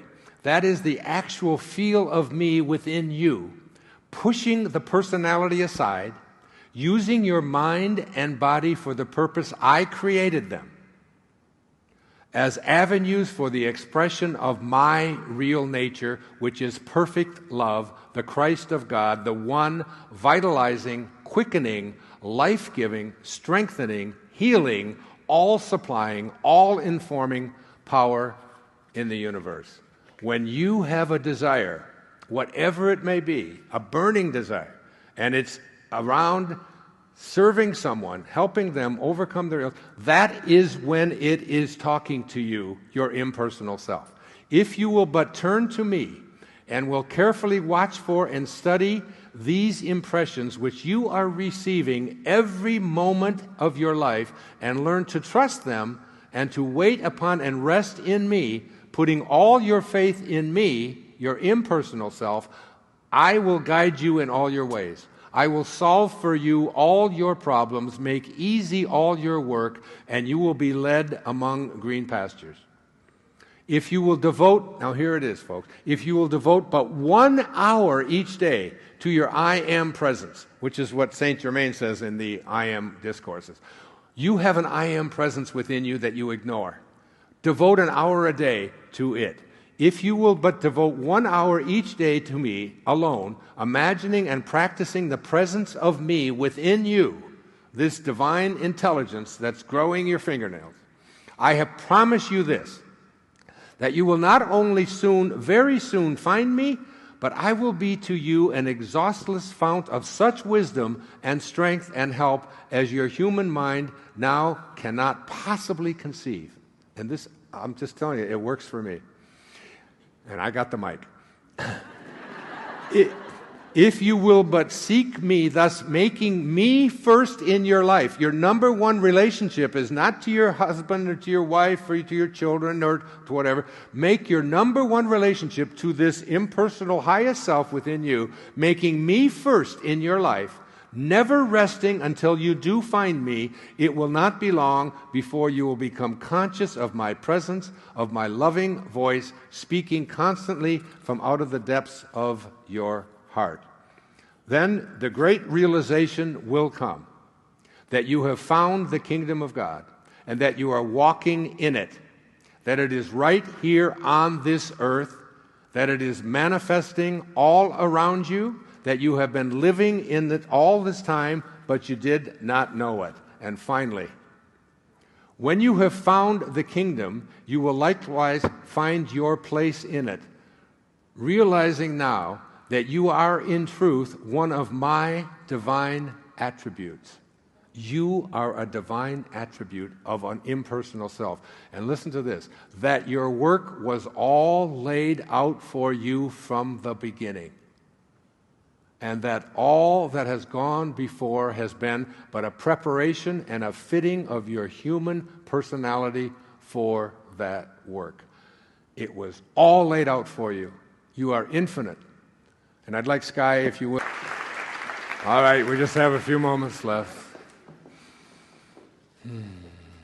The great Patanjali, 2,300 years ago, the father of meditation, once said that when you are inspired by some great purpose, some extraordinary project, all of your thoughts break their bonds. Your mind transcends limitations. Your consciousness expands in every direction. And you find yourself in a new and a great and a wonderful world. And then he said, dormant forces, faculties, and talents come alive. And you discover yourself to be a greater person by far than you ever dreamed yourself to be. You see, you discover yourself to be God. Rumi once said that I tried to find him on the Christian cross, but he was not there. I went to the temple of the Hindus and to the old pagodas, but I could not find a trace of him anywhere. I searched on the mountains and in the valleys, but neither in the heights nor in the depths was I able to find him. I went to the Kaaba in Mecca, but he was not there either. I questioned the scholars and the philosophers, but he was beyond their understanding. I then looked into my heart, and it was there where he dwelled. And I saw him, and he was nowhere else to be found. Because he said, "You who seek God, apart, that which you seek, thou art. If you want to see the beloved's face, polish the mirror and gaze into that space. Because in every moment of your life, you have this choice. You can either be a host to God or a hostage to your ego. It's your call. God bless you, and thank you for listening.